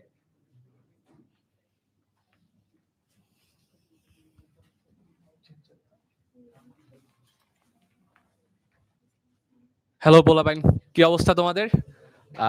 তোমরা আশা করি সবাই প্রত্যেকে ভালো আছো। সো দেখতে দেখতে দেখো আমরা যে বিএমপি লাইভ কোর্সটা আমরা শুরু করছিলাম, দেখতে দেখতে কিন্তু অনেক দিন চলে গেল, তাই না? আমাদের কোর্সটাও কিন্তু অলমোস্ট শেষ হয়ে গিয়েছে। অ্যান্ড সামনে তোমাদের হচ্ছে বার্ষিক পরীক্ষা, ফাইনাল এক্সামও চলে আসছে, অনেক জায়গায় হয়তো এক্সাম শুরু হয়ে গিয়েছে। সো আজকে মূলত আমরা লাইভটা করতেছি তোমাদের কিছু গাইডলাইন দেওয়ার জন্য, কিছু ইনস্ট্রাকশন দেওয়ার জন্য। অ্যান্ড আমরা চাচ্ছি যে তোমরা যেন ইনস্ট্রাকশনটা একটু ফলো করো। অ্যান্ড কারোর যদি কোনো সমস্যা থাকে, কোনো জায়গায় কনফিউশন থাকে, সেইগুলা তোমরা আজকে লাইভটা দেখলেই ক্লিয়ার হয়ে যাবা। এর আগে তোমাদের রায়হান ভাই কথা বলছেন, সামিন ভাই কথা বলছেন, রাহাত ভাই কথা বলছেন, ঠিক আছে? সো প্রত্যেকটা ডেপ্থ থেকেই কথা বলা হয়েছে, এরপরে আরো ডেপ্থ থেকে তোমাদের কথা আসবে। তো আমি যদি একটু ইন্ডিভিজুয়ালি কেমিস্ট্রির কথাই বলি, সো ফার্স্টে তোমাদের আসে হচ্ছে এমসিকিউর যে পার্টটা, বহু নির্বাচনী। সো ওইখানে তোমাদের হচ্ছে 15টা কোশ্চেন থাকে টোটাল। সো তোমরা একটু ট্রাই করবা যে এমসিকিউ গুলা যখন দাগাবা একটু ঠান্ডা মাথায় দাগাবা। সো আমরা যে কাজটা করি, প্রথমে ধরো আমাদের তো 4টা option, A B C D. এখন একটা খুব কমন কোশ্চেন আসছে তোমাদের, এখন তুমি ওই কোশ্চেনটা দেখে মনে করতেছো আচ্ছা এটার উত্তর মনে হয় এ হবে। বাট সাপোজ তোমাকে বললো, একটা উদাহরণ দিল, নিচের কোনটি আইসোটোপ নয়, নিচের কোনটি আইসোটোপ নয়।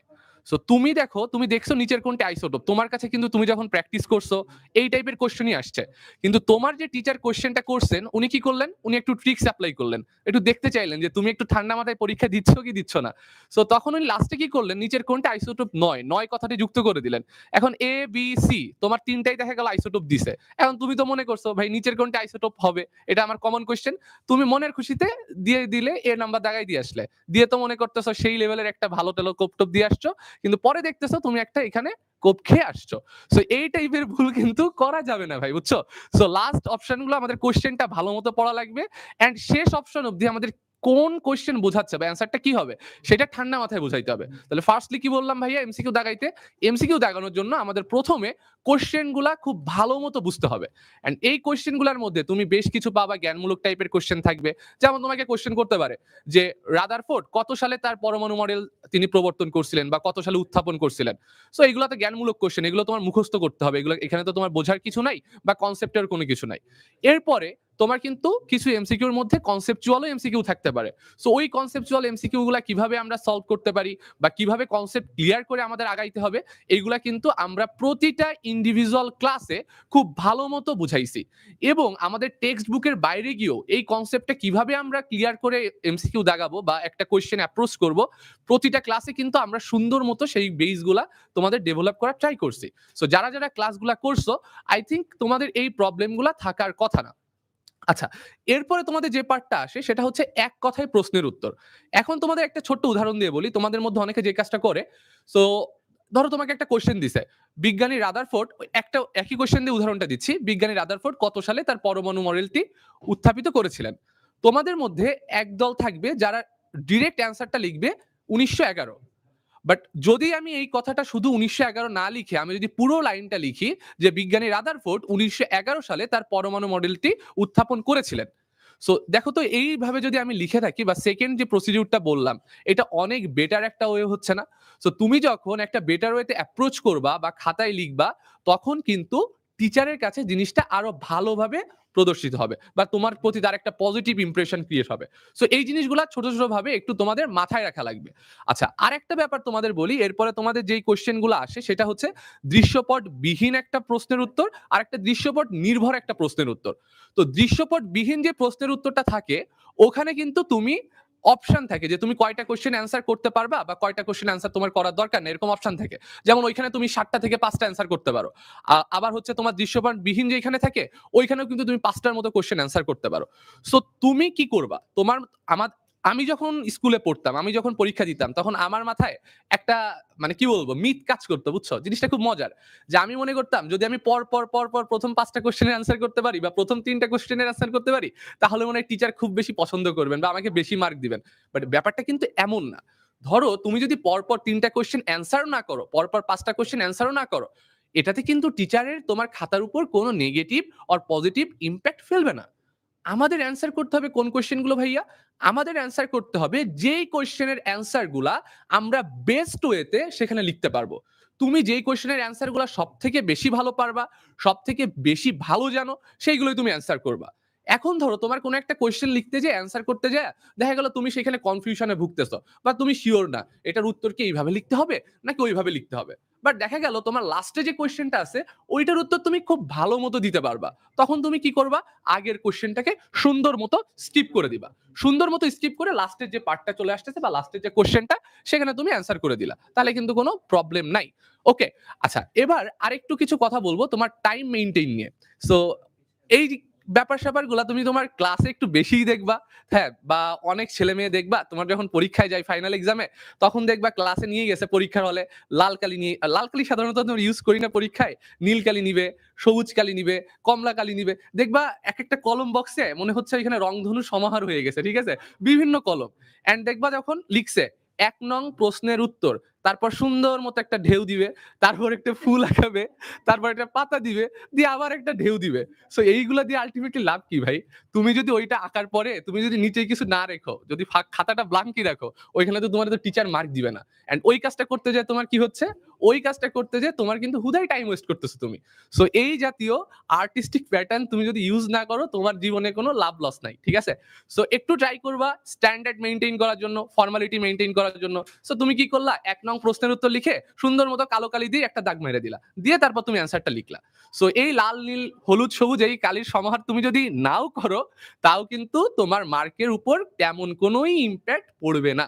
সো টাইম মেইনটেইনের ক্ষেত্রে আমাদের একটু খেয়াল রাখতে হবে, এই ধরনের আর্টিস্টিক প্যাটার্ন বা আমাদের জয়নুল আবেদিনের মতো আর্ট করার কোনো প্রয়োজন নাই।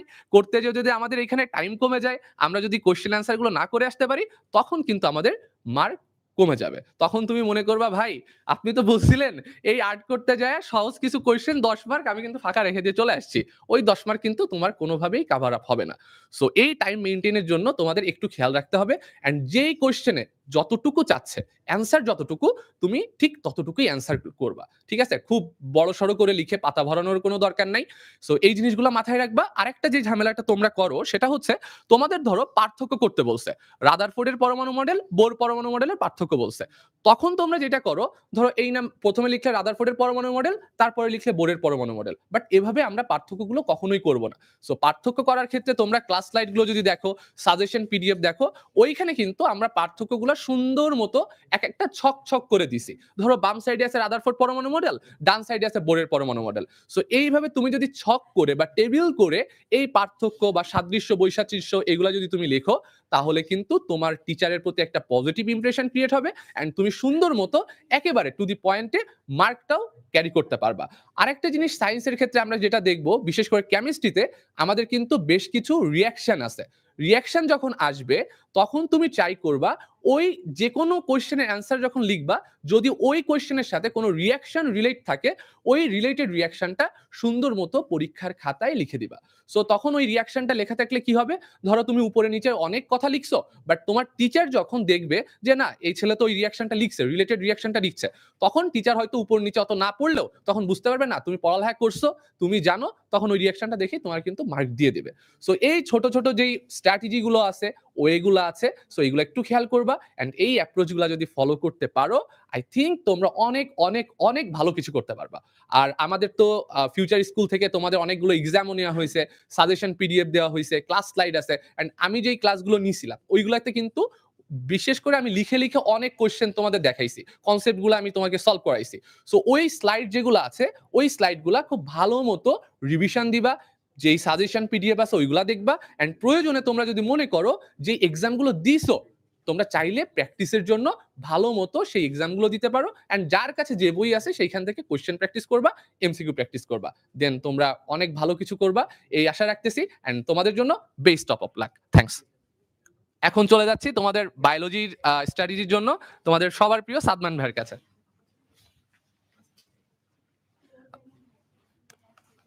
আসসালামু আলাইকুম, ক্লাস 6 টু 9 এর শিক্ষার্থীবৃন্দ। তো আমার আগে আমার যে টিচাররা আছেন তারা অ্যাকচুয়ালি সবকিছুই বলে দিয়েছে। তো আমি খুব শর্টে হচ্ছে একটা জিনিস বলবো, সেটা হচ্ছে কোশ্চেন সিলেকশন।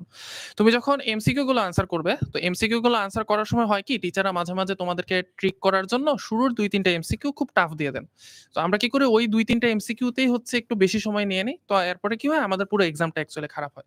সো যে কোনো কোশ্চেন এমসিকিউ এক কথায় উত্তর, তারপর হচ্ছে তোমার সংক্ষিপ্ত উত্তর প্রশ্ন, হোয়াট এভার দ্যাট ইজ, তোমরা যেটা চেষ্টা করবা সেটা হচ্ছে যে কোশ্চেনটা পারতেছো না ওইটা স্কিপ করে পরেরটাতে যাবো। ওকে, এটা হচ্ছে ফার্স্ট স্ট্র্যাটেজি।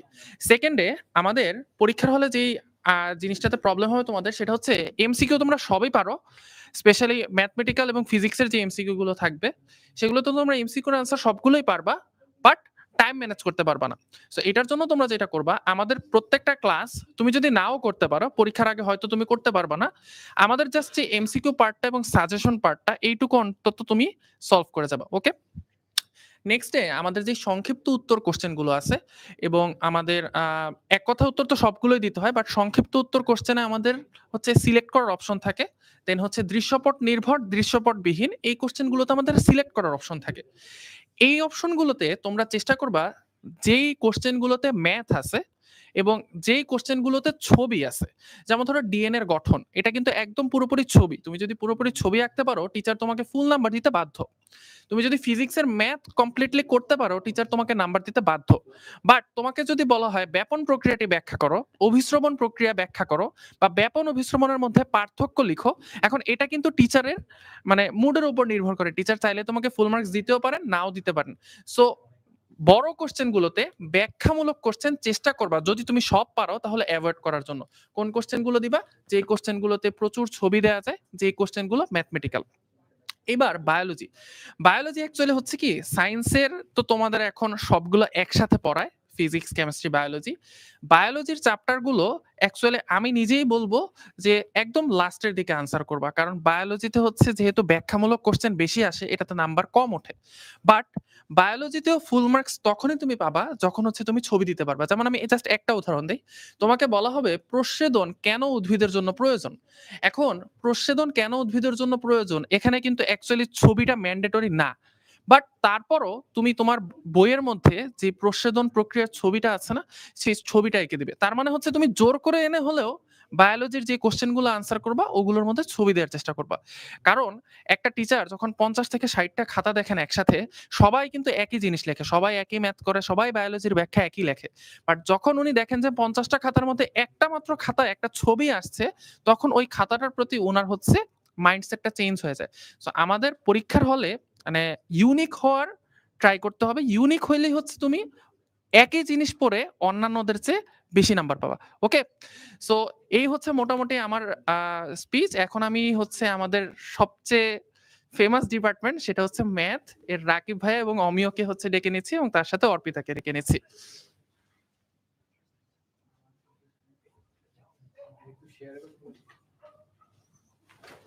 হ্যালো, আবার চলে আসলাম। আমাকে স্লাইড চেঞ্জারটা দিও সাদমান, এটা দিও। আচ্ছা, তো আমাদের ম্যাথ ডিপার্টমেন্ট সবচাইতে বড় ডিপার্টমেন্ট, আমাদের সাবজেক্টটাও কিন্তু খুবই মজার, তাই না? অন্যান্য সাবজেক্টের মতো মুখস্থের কিছু নাই, জাস্ট কনসেপ্টটা বুঝে বুঝে পড়লেই হয়, তাই তো? আর যারা আমাদের ক্লাসগুলা করছে তারা জানো যে আমাদের ক্লাসে কিন্তু আমরা তোমাদের প্রত্যেকটা কনসেপ্ট এমন ভাবে বুঝাইছি যাতে ওরা ক্লাসের বাইরে আর কিছু না লাগে, তাই না? তোমরা যারা ক্লাস করছো, ঠিক বলতেছি না আমি? আচ্ছা, এখন তো পরীক্ষা চলে আসছে, এখন এই মুহূর্তে রিভিশন কেমনে দিবা আর পরীক্ষায় কিভাবে লিখবা, এটা তোমাদের অমিয় ভাইয়া তোমাদের এক্সপ্লেইন করবে। তো অমিয়, আচ্ছা, সো এটা এক্সপ্লেন করার আগে একটা কথা বলি, আমাদের অর্পিতা আপুর হাতে কিন্তু একটা গিফট হ্যাম্পার দেখতে পাচ্ছ, অর্পিতা যদি দেখায় এটা। সো ক্লাসটা যদি এই মুহূর্তে শেয়ার করো তোমরা, তোমাদের মধ্যে যে কোনো 3 জন কিন্তু পেয়ে যাবে এই গিফট হ্যাম্পারটা। সো দেরি না করে এখনই শেয়ার করে দাও ক্লাসটা। ওকে, সো ম্যাথ পরীক্ষার আগে আসলে যত বেশি প্রেসার নিবা পরীক্ষা তত বেশি খারাপ হবে, বুঝতে পারছো? সো আমরা জিনিসটা খুব সুন্দরভাবে সাজাইছি যে আসলে পরীক্ষার আগে কিভাবে তোমাকে আসলে প্রিপারেশনটা নিতে হবে। সো শেষ মুহূর্তে করণীয়, শেষ মুহূর্তে বলতে পরীক্ষার আগের টাইমটাতে, ধরো তোমার পরীক্ষার আগে ইউজুয়ালি 2 দিন বন্ধ থাকবে, তো এই টাইমটার মধ্যে কি কি করতে হবে তোমার? সবচেয়ে গুরুত্বপূর্ণ যে বিষয়টা, তোমাদের কিন্তু অধ্যায়গুলো অনেকগুলো কমায় আনছে, তাই না? সো যেই অধ্যায়গুলোই আছে সেই অধ্যায়গুলো হচ্ছে যে একটা পেজের মধ্যে চ্যাপ্টারের সব সূত্রগুলো লিখে ফেলতে হবে। সো চ্যাপ্টারের সব সূত্র যদি তুমি একটা পেজের মধ্যে বা একটা খাতার মধ্যে লিখে ফেলতে পারো, তাহলে কিন্তু তুমি পরীক্ষায় ঢোকার ঠিক আগ মুহূর্তে কিন্তু সূত্রগুলো দেখে যেতে পারবা এবং এটা কিন্তু একটা রিভিশনের কাজ হয়ে যাবে। ঠিক আছে? তো এই কাজটা কিন্তু আমি করতাম পার্সোনালি, যে আমার যেই অধ্যায়গুলো আছে সবগুলা সূত্র বা ক্লাসে আমি যে শর্টকাটগুলো দেখাইছি ইম্পর্টেন্ট জিনিসগুলা, সেগুলো একটা ছোট একটা কাগজ বা প্যাডের মধ্যে কিছু একটা মধ্যে লিখে রাখতাম আর কি, যাতে পরীক্ষায়, ধর পরীক্ষা 10টা বাজে আমার পরীক্ষা, সো আমি 9টা বাজে কি করবো? আমি 9টা বাজে সব অঙ্ক দেখা স্টার্ট করবো না, আমি 9টা বাজে এই সূত্রের যে শর্টকাট বা যেটা আছে এটা আমরা দেখব। ঠিক আছে? সো এই কাজটা করা কিন্তু খুবই ইম্পর্টেন্ট, এন্ড এটা আমরা সবাই আশা করি করবো, কজ ফর্মুলা যদি ভুলে যাও পরীক্ষার হলে, যতই ম্যাথ পারো আসলে লাভ নেই যদি ফর্মুলায় তুমি ভুল লেখো। সেকেন্ড থিং, এটা নিয়ে একটা স্পেশাল কথা আছে, তোমাদের অহিন ভাইয়া আর আমরা মিলে কিন্তু তোমাদের জন্য ক্যালকুলেটর হ্যাকস নিয়ে আসতেছি। পরের সপ্তাহ থেকে তোমাদের জন্য কিন্তু 4টা ভিডিও আপলোড হবে, যেই 4টা ভিডিওতে তোমাদের ক্লাস 6 থেকে 9 পর্যন্ত ম্যাথের যেই টপিকগুলা তুমি ক্যালকুলেটরে সলভ করতে পারবা সেগুলা কিন্তু নিয়ে আমরা ভিডিও দিব। এখন কথা হচ্ছে ভাই আমাদের কাছে কোন ক্যালকুলেটর আছে? কিছু মানুষ বলবা যে আমার কাছে 991 ES প্লাস আছে, কারো কাছে EX আছে। আমরা কিন্তু প্রতিটা ভিডিওতে সবগুলা ক্যালকুলেটর ব্যবহার করে দেখাবো যে ওই প্রবলেমগুলো কিভাবে তুমি তোমার ক্যালকুলেটরটা দিয়ে সলভ করতে পারবা। সো টেনশনের কোনো কারণ নাই যে তোমার ক্যালকুলেটর দিয়ে আমরা ভিডিও দেখাবো কি দেখাবো না। সো আমরা সবাই আমি আর অহিন বিশেষ করে আমরা 4টা ভিডিও করছি। সো নেক্সট উইক থেকে ভিডিওগুলো কিন্তু পেয়ে যাবে। আশা করি ভিডিওগুলো দেখলে তুমি ক্যালকুলেটর হ্যাকসগুলো জানতে পারবা। আর যত তুমি বড় ক্লাসে যাবা ক্যালকুলেটর ব্যবহার কিন্তু তোমার জন্য ততই বাড়তে থাকবে। সো ক্যালকুলেটর ব্যবহারে এখন পটু হওয়াটা অনেক দরকার। ঠিক আছে? তো সবাইকে অনেক এক্সাইটেড এর জন্য, আমার আর অহিনের একটা ক্যালকুলেটর সিরিজ আসছে তোমাদের জন্য। ঠিক আছে? ওকে। এন্ড ক্যালকুলেটর যে ম্যাথগুলো করা যায় এগুলো একটু খাতায় লিখে করার চেষ্টা করবা। লিখে বলতে ছোট ছোট ইনফরমেশন, যতটুকু না লিখলেই নয় ততটুকু লিখে করার চেষ্টা করবা, কারণ এমসিকিউ করার জন্য কিন্তু তোমাকে আলাদা কোনো পেজ দেওয়া হবে না। ঠিক আছে? যদি তুমি আগে তোমার রাফ খাতা দিয়ে দেয় বা সিকিউর খাতাটা দিয়ে দেয় তখন হয়তো তুমি রাফ করতে পারবা, বাট অনেক স্কুলে হবে কি এমসিকিউ কোশ্চেনটা আগে দিবে, এটা নিয়ে যাবে, তো তখন কিন্তু রাফ করার জায়গা খুবই কম থাকবে। তো সেক্ষেত্রে একটু খেয়াল রাখতে হবে যে একটু প্র্যাকটিস করে নিবা যে একটা ম্যাথ করার জন্য যত কম জায়গার প্রয়োজন ব্যবহার করি। ঠিক আছে? এটা খাতায় লিখে রেখে, কিন্তু প্র্যাকটিস ছাড়া কিন্তু তোমার কোনো উপায় নেই, প্র্যাকটিসটা তোমার করতেই হবে। আচ্ছা, থার্ড যে পয়েন্টটা আছে, ক্লাসে আলাদা আলাদা করে কিন্তু কিছু টপিক আমরা কিন্তু বারবার বলছি যে এই টপিকগুলো তোমাকে বারবার পড়তে হবে, এই ম্যাথগুলো তুমি একটু বিশেষ করে দেখে যাবা। এবং একটু পরে তোমাদের সাথে একটা ক্লাস হওয়ার কথা ছিল, এটা আমরা বোধহয় আগামী দিন নিব।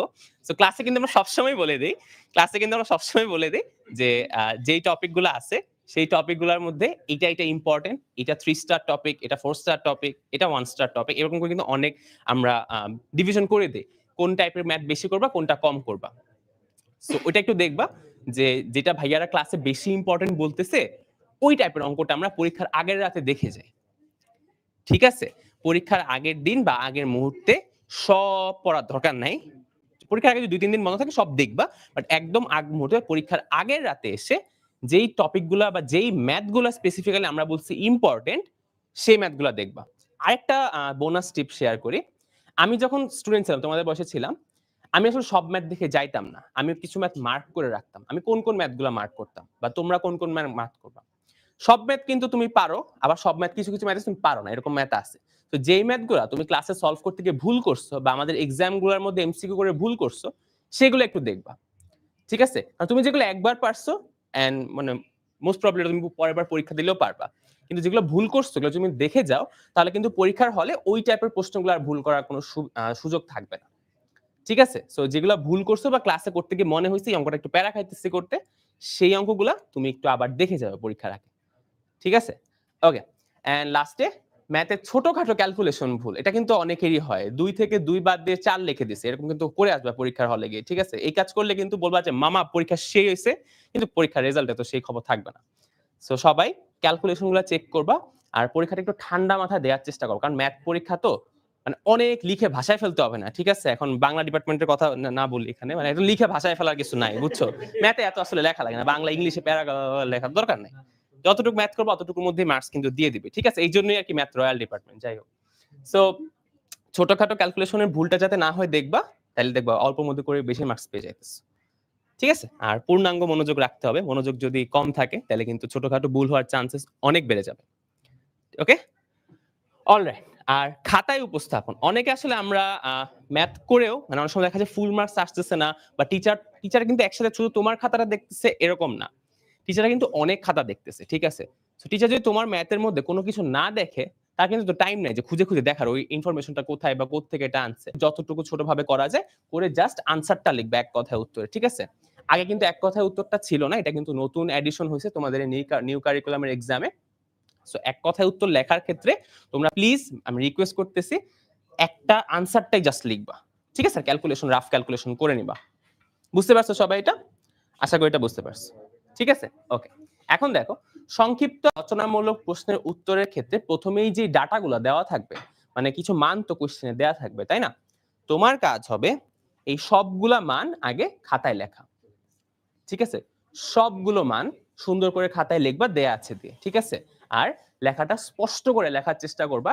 লেখা সুন্দর হোক পচা হোক সেটা সমস্যা না, হাতের লেখা আমারও অনেক বাজে ছিল একটা সময়, বাট আমি এমন ভাবে লিখতাম যাতে আমি দেখলে বুঝতে পারি যে আসলে এই জিনিসটার মান এটা লিখছে, এই জিনিসটার ভ্যালু এটা বসাইছে, ঠিক আছে? তো হাতের লেখা বাজে হোক এটা আসলে আল্লাহর হাতে, এটা কিছু করার নাই, কিন্তু লিখবা যখন স্পষ্ট করে লেখার চেষ্টা করবে যাতে আমি দেখলে বুঝি তুমি কি লেখছো, ঠিক আছে? বুঝতে পারছো তাই না? আচ্ছা, ঠিক আছে। দেন নেক্সট পয়েন্ট হচ্ছে, যে কোনো ম্যাথে কিন্তু সূত্রের উপর আলাদা মার্কস থাকে। এর মানে কিন্তু এই না যে চোখ বন্ধ করে সব সূত্র লিখে দিছে নাম্বার পাওয়া যাবে, এটা কিন্তু হবে না, ঠিক আছে? সূত্রের উপর কিন্তু মানে তুমি ম্যাথটা করবা, সূত্রটা সুন্দর করে লিখবা, কোনটা কিসের মান বুঝাচ্ছে সেটা একটু সাইডে যে দেয়া আছে যখন লিখবা তখন প্রকাশ করে দিবা। এন্ড সূত্রের লেখার জন্য কিন্তু একটা মার্কস, অনেক টিচার যদি দেখে যে পরীক্ষার অবস্থা টান তাহলে কিন্তু মার্কস দিয়ে দিবে, ঠিক আছে? আবার এটা করতে জানো, সব ম্যাথ খালি সূত্র লিখে চলে এসো না, সূত্র লেখার উপর একটু মনোযোগ দিও, ঠিক আছে? তার জন্য কিন্তু আমরা একটু আগে বলছিলাম যে একটা পেজের মধ্যে সব চ্যাপ্টার সূত্রগুলো লিখবা, ঠিক আছে? ধরো ঘন্টা দিয়ে দিচ্ছে, একটা ম্যাথ বাকি হয়ে গেছে, সূত্রটা লিখে দিয়ে এসো, হু নোস কি হয়। আচ্ছা, এন্ড সবার লাস্টে এই যে যেটা বলতেছি, হাতের লেখা আল্লাহর হাতে, কিছু করার নাই, বাট চেষ্টা করবা যতটুকু সম্ভব স্পষ্ট করে লেখা যায়, ঠিক আছে? স্পষ্ট করে লিখে টিচারদের বুঝে, টিচার যে তুমি এটার মান এটা লিখছো, এটার মান এটা লিখছো, এটার মান এখানে বসাইছো, ঠিক আছে? আর ক্যালকুলেটর ঠিকঠাক মতো দিবা, মান টান ভুল বসায়ও না। আর এই তো জ্যামিতি তোমাদের মনে খুব একটা নাই, যদি থেকে থাকে আসলে একটু স্পষ্ট করে আঁকার চেষ্টা করবা। আর লাল নীল সাদা কালো কলম এত কিছু ইউজ করাচ্ছে, নীল কলমটা একটু ব্যবহার করার চেষ্টা করো যখন জ্যামিতি করবা, ঠিক আছে? সো এই ছিল কথাবার্তা। সো এগুলো আসলে সব পরীক্ষার ক্ষেত্রেই কাজে লাগবে, ঠিক আছে? শুধুমাত্র এই পরীক্ষা যে এমন না, সব পরীক্ষার ক্ষেত্রেই কিন্তু তোমার এইগুলো অ্যাপ্লাই করতে হবে। এন্ড পরীক্ষায় একটা এক্সাম দিয়ে কি আর এমন হবে, ঠিক আছে? বেশি প্রেসার নেওয়া যাবে না, ম্যাথ বলে আরো বেশি প্রেসার নেওয়া যাবে না। পরীক্ষা আসলে তুমি প্রিপারেশন নিছো, তুমি আমাদের সাথে পড়াশোনা করছো, আমরা চেষ্টা করছি, তুমি নিজে থেকে চেষ্টা করছো, এখন জাস্ট ঠান্ডা মাথায় পরীক্ষাটা দিয়ে আসো, ইনশাআল্লাহ সবার পরীক্ষা অনেক ভালো হবে, ঠিক আছে? সো আমাদের নেক্সটে আমরা হচ্ছে ডিজিটাল টেকনোলজির জন্য আমরা তোমাদেরকে সাজেশনটা দিব, এবং এটা করবে তোমাদের সবার প্রিয় অর্পিতা।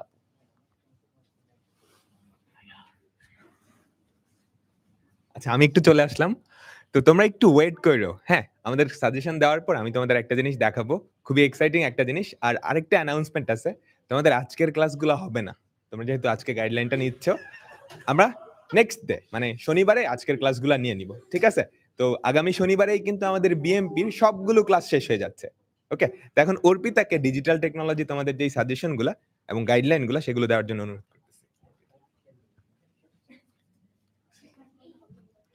ওকে, হ্যালো এভরিওয়ান, তোমরা আশা করি ভালো আছো। তোমরা এতক্ষণ পর্যন্ত অনেকগুলো সাজেশন পাইছো, বাংলা থেকে পাইছো, ইংরেজিতে পাইছো, অঙ্ক কিভাবে করবে সেটাও বুঝতে পারছো, বিজ্ঞানেও পাইছো। তো এখন হচ্ছে যেটা আমরা দেখবো সেটা হচ্ছে ডিজিটাল টেকনোলজি, এটাতে আমরা কি করতে পারি, ঠিক আছে? তো এটা মনে হয় তোমাদের সাথে আমার 2টা ক্লাস হয়েছে ডিজিটাল টেকনোলজি, আমি তোমাদের নিয়েছিলাম, একটা হচ্ছে ক্লাস 8-এর আর একটা হচ্ছে ক্লাস 6-এ। আচ্ছা, তো ডিজিটাল টেকনোলজিতে মান বন্টনটা যেটা হয়, সেটা প্রথমে যেটা থাকে সেটা হচ্ছে তোমার বহু নির্বাচনী প্রশ্ন। তো এটার জন্য কিছু করার নাই, তোমাকে হচ্ছে বই পড়তে হবে। তোমাকে শুরু শুরুতে হচ্ছে বই, একটা বইয়ে ইম্পর্টেন্ট টপিকগুলো পড়তে হবে, ইম্পর্টেন্ট টার্মসগুলো পড়ে নিতে হবে। ঠিক আছে? এখানে হচ্ছে খুবই স্ট্রেট ফরওয়ার্ড কোয়েশ্চেন থাকবে, তবে হচ্ছে 4টে এমসিকিউ 4টা অপশন সহ থাকবে। সো তোমাকে দেখতে হবে তোমার সঠিক অ্যান্সার কোনটা। আর দেখা যায় মুখস্থ পড়া যেহেতু বারবার ভুলে যেতে পারো, তখন তুমি যেটা করতে পারো বারবার হচ্ছে নিজেকে প্রশ্ন করবা, বারবার নিজেকে প্রশ্ন করতে থাকবা। ধরো একটা চ্যাপ্টার পড়ছো, পড়ার পর নিজেকে প্রশ্ন করবা, আচ্ছা এটার অ্যান্সার কি হবে। তুমি যদি উত্তর পাও তাহলে তুমি ভাববা যে তোমার প্রিপারেশন কমপ্লিট। যদি উত্তর না পাও তাহলে আবারও বই খুলবা, উত্তরটা দেখবা, সাথে আরো যে যে টপিকগুলো তুমি মনে করছো যে তুমি বারবার ভুলে যাচ্ছ, ওইগুলো আবারও একটু করে রিক্যাপ করে নিবা বা মনে করার চেষ্টা করবা। ঠিক আছে? এরপরে এক কথায় উত্তর। এক কথায় উত্তরও বলতে গেলে প্রায় বহু নির্বাচনী প্রশ্নের মতোই, খালি ওখানের মধ্যে কি থাকবে না, তোমার কোনো এমসিকিউতে যেরকম অপশন থাকতো এখানে কোনো অপশন থাকবে না। এগুলোর তো একদম এক কথায় উত্তরটা লেখার চেষ্টা করবা, বেশি কথা লিখতে যাবে না। যেমন আমি যদি তোমাকে বলি ইমেলের পূর্ণরূপ কি, ঠিক আছে, এটা যদি আমি তোমাকে জিজ্ঞেস করি বা তোমার প্রশ্নে যদি এটা দেওয়া থাকে ইমেলের পূর্ণরূপ কি, তাহলে তুমি ডিরেক্ট লিখে দিবে ইলেকট্রনিক মেল, আর অন্য কিছু লেখার দরকার নেই। জাস্ট একদম এমসিকিউর মতোই একটা ছোট অ্যান্সার দিলে, এক কথায় একটা ওয়ার্ডে অ্যান্সার দিলেও তোমাকে কিন্তু ফুল মার্কস দেওয়া হবে। ঠিক আছে? তো এক কথায় উত্তর আর বহু নির্বাচনী প্রশ্ন বলতে গেলে প্রায় সেম, শুধুমাত্র বহু নির্বাচনী প্রশ্নতে তোমার অপশন থাকবে আর এক কথায় উত্তরে তোমার অপশন থাকবে না। এক্ষেত্রে হচ্ছে তুমি বইয়ের উদাহরণগুলো দেখতে পারো। যেমন তুমি বলতে পারো যে বিভিন্ন সম্পদ, যেমন আমরা নাগরিক সম্পদ নিয়ে পড়াশোনা করেছিলাম ক্লাস 8-এর, তো এই নাগরিক সম্পদের একটা উদাহরণ হয়তো তোমাকে লিখতে দিতে বলতে পারে, তো একটা উদাহরণ তুমি লিখে দিলা। ঠিক আছে? ওইভাবে কিন্তু তোমার বহু নির্বাচনী প্রশ্নও থাকবে, নিচের কোনটি নাগরিক সম্পদ, তো তোমাকে ওই নাগরিক সম্পদের উদাহরণগুলো কিন্তু ভালো মতো বই থেকে দেখে নিতে হবে। ঠিক আছে? মনে রাখবা বইয়ের বাইরে থেকে কিন্তু কোনো প্রশ্ন আসবে না, কোনো এমসিকিউ, কোনো এক কথায় উত্তর কিন্তু বইয়ের বাইরে থেকে আসবে না, কোনো প্রশ্নই বইয়ের বাইরে থেকে আসবে না। সো বইটাকে ভালো মতো হচ্ছে পড়ার চেষ্টা করবে। ঠিক আছে? এরপরে সংক্ষিপ্ত প্রশ্ন। সংক্ষিপ্ত প্রশ্ন এক কথায় উত্তরের মতো ছোট করেও লিখবা না, এক কথায়ও লিখবা না, আবার বড় প্রশ্নের মতো অনেক বড় সড়ো করেও লেখার কিন্তু কোনো দরকার নেই। সংক্ষিপ্ত প্রশ্ন 3 থেকে 4 লাইন, ক্ষেত্র বিশেষে 5 লাইন লিখলে ওকে। ঠিক আছে? একদম ছোট ছোট করে লিখলে হলো সংক্ষিপ্ত উত্তর যেগুলো করার থাকবে। ওকে? আর এগুলোর মধ্যে সাজেশন থাকবে যে বইয়ের হচ্ছে টপিকগুলো, যেমন হচ্ছে গিয়ে তোমাকে বললো যে নাগরিক সম্পদ বলতে তুমি কি বুঝো, তো এরকম একটা প্রশ্ন দিল, তো তখন হচ্ছে তুমি নাগরিক সম্পদ বলতে কি বুঝো এবং এর কয়েকটা উদাহরণ দিয়ে দিলে এনাফ। আমি যখন তোমাদের ক্লাস নিয়েছি আমি কিন্তু এক কথায় উত্তর, বহু নির্বাচনী প্রশ্ন, এরপর হচ্ছে সংক্ষিপ্ত প্রশ্ন, সব কিছুর কিন্তু নমুনা আমি তোমাদেরকে কিন্তু দিয়ে দিয়েছি, তাই না? তো এভাবেই করে তোমাদের হচ্ছে অ্যান্সারগুলো করা লাগবে। ঠিক আছে? আচ্ছা, আমাদের সংক্ষিপ্ত প্রশ্ন তো চলে গেল। এরপরে আমাদের 2 রকম রচনামূলক প্রশ্ন থাকবে, অর্থাৎ বড় বড় প্রশ্ন। একটা হচ্ছে তোমার দৃশ্যপট যুক্ত, আরেকটা থাকবে দৃশ্যপট বিহীন, কোনো দৃশ্যপট থাকবে না, আরেকটা হচ্ছে তোমার দৃশ্যপট নির্ভর। তো দৃশ্যপট বিহীন যেগুলো থাকবে, আমি যদি একটা উদাহরণ নেই তাহলে একটা উদাহরণ হতে পারে কি, একটা উদাহরণ হতে পারে ধরো যে ইমেল পাঠানোর ধাপগুলো লিখো, ইমেল পাঠানোর ধাপ তোমাকে লিখতে দিল, তো এক্ষেত্রে তুমি হচ্ছে ইমেল পাঠানোর ধাপগুলো সুন্দর মতো লিখে নিবা। তো এক্ষেত্রে যেহেতু একটু বড় বড় হয় কোয়েশ্চেনগুলো, তো যেটা তোমাদের করতে হবে, অনেক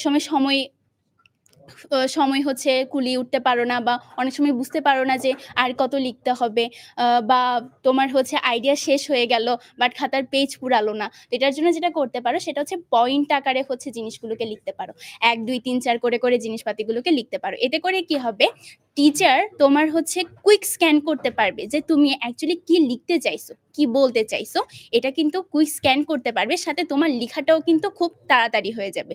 তো টিচার হচ্ছে কুইক স্ক্যান করতে পারলে, টিচার যদি তাড়াতাড়ি খাতাটা কেটে ফেলতে পারে তাহলে দেখবে টিচার খুব খুশি হয়েছে, টিচার কিন্তু ভালো মার্ক কিন্তু দিয়ে দিবে।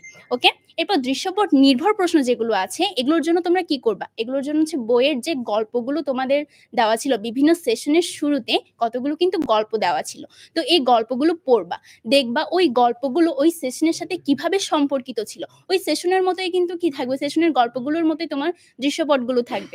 তো ওই সেশন থেকে যেভাবে তোমরা ওই টপিকটা নিয়ে বুঝতে পেরেছিলে, এখানেও কিন্তু তোমাকে ফার্স্টে বুঝতে হবে ওই গল্পে তোমার পড়ার কোন টপিকটার কথা বলা হয়েছে। এটা ফার্স্টে তোমাকে দেখতে হবে যে তোমার কোন টপিকটার সাথে এই দৃশ্যপটটা সাদৃশ্যপূর্ণ। এরপরে তোমার ওই টপিকটার উপর জ্ঞানটাকে কাজে লাগিয়ে তোমার ওই প্রশ্নের উত্তর করা লাগবে। ঠিক আছে? তো এটা হলো তোমার দৃশ্যপট নির্ভর প্রশ্ন। এগুলো দৃশ্যপট নির্ভর বলতে একটা দৃশ্যপট থাকবে, তো এটা বলতে গেলে গল্পগুলোর মতো। আমি আবার আগেও বলছি, আবারও বলছি, সেশনের যে ছোট ছোট অনেক সুন্দর সুন্দর যে গল্প ছিল, ওই গল্পগুলোর মতোই কিন্তু তোমার দৃশ্যপট গুলো থাকবে এবং খুব সুন্দর মতো থাকবে। তোমাকে জাস্ট দেখতে হবে তোমার পড়ার কোন টপিকটার সাথে ওই দৃশ্যপটটা সম্পর্কিত, এটাই। ঠিক আছে? এরপর আবারও প্রয়োজনীয়তা, ভূমিকা এগুলো লেখার জন্য কি করবা, পয়েন্ট করে লিখলে বেশি সুবিধা। ঠিক আছে? প্রয়োজনীয়তা, ভূমিকা কোনো কিছুর হচ্ছে কোনো টপিকটার বা তোমার যা পড়া আছে যে টপিকটা, এটার একটা প্রয়োজনীয়তা, ভূমিকা লিখতে দিল। ঠিক আছে? তো তখনও তুমি হচ্ছে পয়েন্ট করে লিখবা। পয়েন্ট করে লিখলে কিন্তু ভালোই সুবিধা পাওয়া যায়। আমি আগেই বলেছি পয়েন্ট করে লিখলে তাড়াতাড়ি তোমার লেখাটা হয়, আর টিচারও কিন্তু পয়েন্টগুলো খুব তাড়াতাড়ি দেখেই বুঝতে পারে যে তুমি আসলে জিনিসটা সম্পর্কে জানো কিনা বা তুমি ঠিকঠাকভাবে অ্যান্সার করতে পারছো কিনা। এরপরে ধরো তোমাকে তুলনা করতে দিছে, তুলনা করলে সেটাকে ছক আকারে লিখবা। অর্থাৎ ধরো তোমাকে দুইটা জিনিসের মধ্যে তুলনা করতে দিছে, তাহলে বাম পাশে একটা রাখবা, ডান পাশে একটা রাখবা। এরপর 1 নাম্বার এদিকেও 1 নাম্বার, এদিকে 1 নাম্বার। তো এই পার্থক্যগুলোকে সুনির্দিষ্টভাবে লিখার চেষ্টা করবা। ঠিক আছে? অর্থাৎ এখানে 1 নাম্বারে যেটা লিখবা সেটা 1 নাম্বারের সাথে এদিকের 1 নাম্বারের কিভাবে বৈসাদৃশ্য আছে ওইটা যাতে ঠিকঠাকভাবে ফুটে ওঠে। তো প্রয়োজনীয়তা, ভূমিকার জন্য আমরা বলেছি পয়েন্ট আকারে লিখবো, আর যখন আমরা তুলনামূলক কোনো আলোচনা বা পার্থক্য লিখতে বলছে তখন আমরা কিভাবে লিখবো, তখন আমরা ছক আকারে লিখবো। আচ্ছা, এত যে পরীক্ষায় লিখবো বলছি, এগুলোর জন্য আমরা রিভিশন কিভাবে নিব? রিভিশন আমাদের নিতে হবে। এটার জন্য প্রথমে তো আমি বলেছি বই পড়তে হবে, সাথে ক্লাস নোট, স্লাইড, সাজেশন এগুলো পড়তে হবে। আর তোমরা কুইজগুলো দিছো, কুইজগুলোতে তোমরা বুঝতে পারছো তোমাদের কোথায় কি কি ভুল হয়েছে। এগুলো কিন্তু তোমার এমসিকিউ বহু নির্বাচনী প্রশ্নের জন্য কিন্তু একদম এনাফ, আর তেমন কিছু পড়ার দরকার নাই, কিন্তু বইটা অবশ্যই পড়তে হবে। ওকে? আর আরেকটা কথা হচ্ছে হাতের লেখাটা একটু সুন্দর রাখবা, যেহেতু এখানে কিন্তু সবই বর্ণনামূলক প্রশ্ন বা অনেকগুলো বাংলা লেখা বাত্রা। তো এখানে যেটা করতে হবে, সুন্দর মতো হাতের লেখাটা লিখবা, তবে সুন্দর মতো হাতের লেখাটা একদম নোট খাতার মতো সুন্দর মতো আস্তে ধীরে লেখার কথা বলছি না, যাতে পরিষ্কার পরিচ্ছন্ন থাকে, যাতে খুব বেশি ঘষা মাজা কাটাছেঁড়া এই জিনিসপাতিগুলো যাতে না হয়। ঠিক আছে? তো সুন্দর মতো পরিষ্কারভাবে খাতায় উপস্থাপন করবে, যাতে করে টিচারের দেখে মাথার মেজাজ খারাপ না হয়ে যায়। ঠিক আছে? এটা যদি টিচার যদি খাতা দেখে যদি মন খারাপ হয়ে যায়, তখন কিন্তু তুমি ভালো মার্ক পাবা না। তো খাতায় লিখার ক্ষেত্রে হাতের লেখাগুলোকে একটু পরিষ্কার পরিচ্ছন্নভাবে লিখার চেষ্টা করবা। খুব বেশি সৌন্দর্য হতে হবে বা খুবই আর্ট করে লিখতে হবে এমন কথা আমি বলছি না, জাস্ট যা লিখতেছো তা যাতে পরিষ্কার পরিচ্ছন্ন থাকে। ঠিক আছে? তো এতটুকুই ছিল মূলত তোমাদের ডিজিটাল টেকনোলজি প্রস্তুতি সম্পর্কে, রিভিশন সম্পর্কে। তাও যদি তোমাদের কোনো প্রশ্ন থেকে থাকে ফার্দার, তাহলে তোমরা আমাকে কমেন্টে জানাতে পারো বা পোস্ট করতে পারো। আমি চেষ্টা করব যে তোমাদের প্রশ্নের অ্যান্সার দিতে। হ্যালো বাচ্চারা, আবার চলে আসলাম। তুমিও চলে আসো। আচ্ছা, ভাইয়ারা আমাদের ক্লাস নিল, পরীক্ষার আগে গাইডলাইন দিল, পরীক্ষাও নিল, তাই না? আর কি কিছু করবে না? হ্যাঁ, অনেক কিছুই করবে সামনে, ওগুলা নিয়েই তোমাদের একটু জানাবো। ঠিক আছে? তার আগে আমরা যে ক্লাসগুলা করলাম এগুলো তো কোথাও সুন্দর করে সাজানো আছে। তোমরা অনেকেই দেখছো যে গতকালকে হয়তো আমাদের ওয়েবসাইটে ঢুকতে ঝামেলা হচ্ছিল, তাই না? অনেকেই এই সমস্যাটা ফেস করছো না? একটা ঝামেলা হয়েছে আমাদের ওয়েবসাইটে। কেউ একজন বা কয়েকজন মানুষ হ্যাকিং করার ট্রাই করছিল, মানে সাইবার অ্যাটাক যেটাকে বলে। এটার জন্য আমাদের ওয়েবসাইটটা কিছুক্ষণের জন্য ডাউন ছিল। আমরা আবার সেই সমস্যাটা কাটায় উঠতে পারছি। তো আমরা এখন তোমাদের দেখাবো সবকিছু কিভাবে তুমি সাজানো গোছানো অবস্থায় পাবা সেটা। তো আমরা একটু এখান থেকে গুগল ক্রমে চলে যাই। ঠিক আছে, তো তোমরা এসিএস ফিউচার স্কুলের ওয়েবসাইটে তো সবাই যেতে পারবা, তাই না? তুমি একটু সাইডেই দাঁড়াও, ওরা দেখতে পারতেছে না। তো এসিএস ফিউচার স্কুলের ওয়েবসাইটে গিয়ে তুমি যদি বার্ষিক মূল্যায়ন প্রস্তুতি একটু দাঁড়াও। হ্যাঁ, আমাদের বার্ষিক মূল্যায়ন প্রস্তুতি কোর্স, এটাতে চলে আসলা, তাই তো? এই কোর্সে কিন্তু আমি অলরেডি এনরোল করা, এই জন্য কি এখানে কোর্স দেখো ওই বাটনটা আসতেছে। তো আমি যদি কোর্স দেখো এটাতে যাই, তুমি যে কোনো ক্লাস হতে পারে। তুমি ধরো ক্লাস 9, তাহলে ক্লাস 9 এরটাই যাবা, ক্লাস 8 হলে 8 এরটাই, 7 হলে 7 এরটাই, আর 6 হলে 6 এরটাই। ঠিক আছে? আমি ধরো ক্লাস 9 এরটাই গেলাম।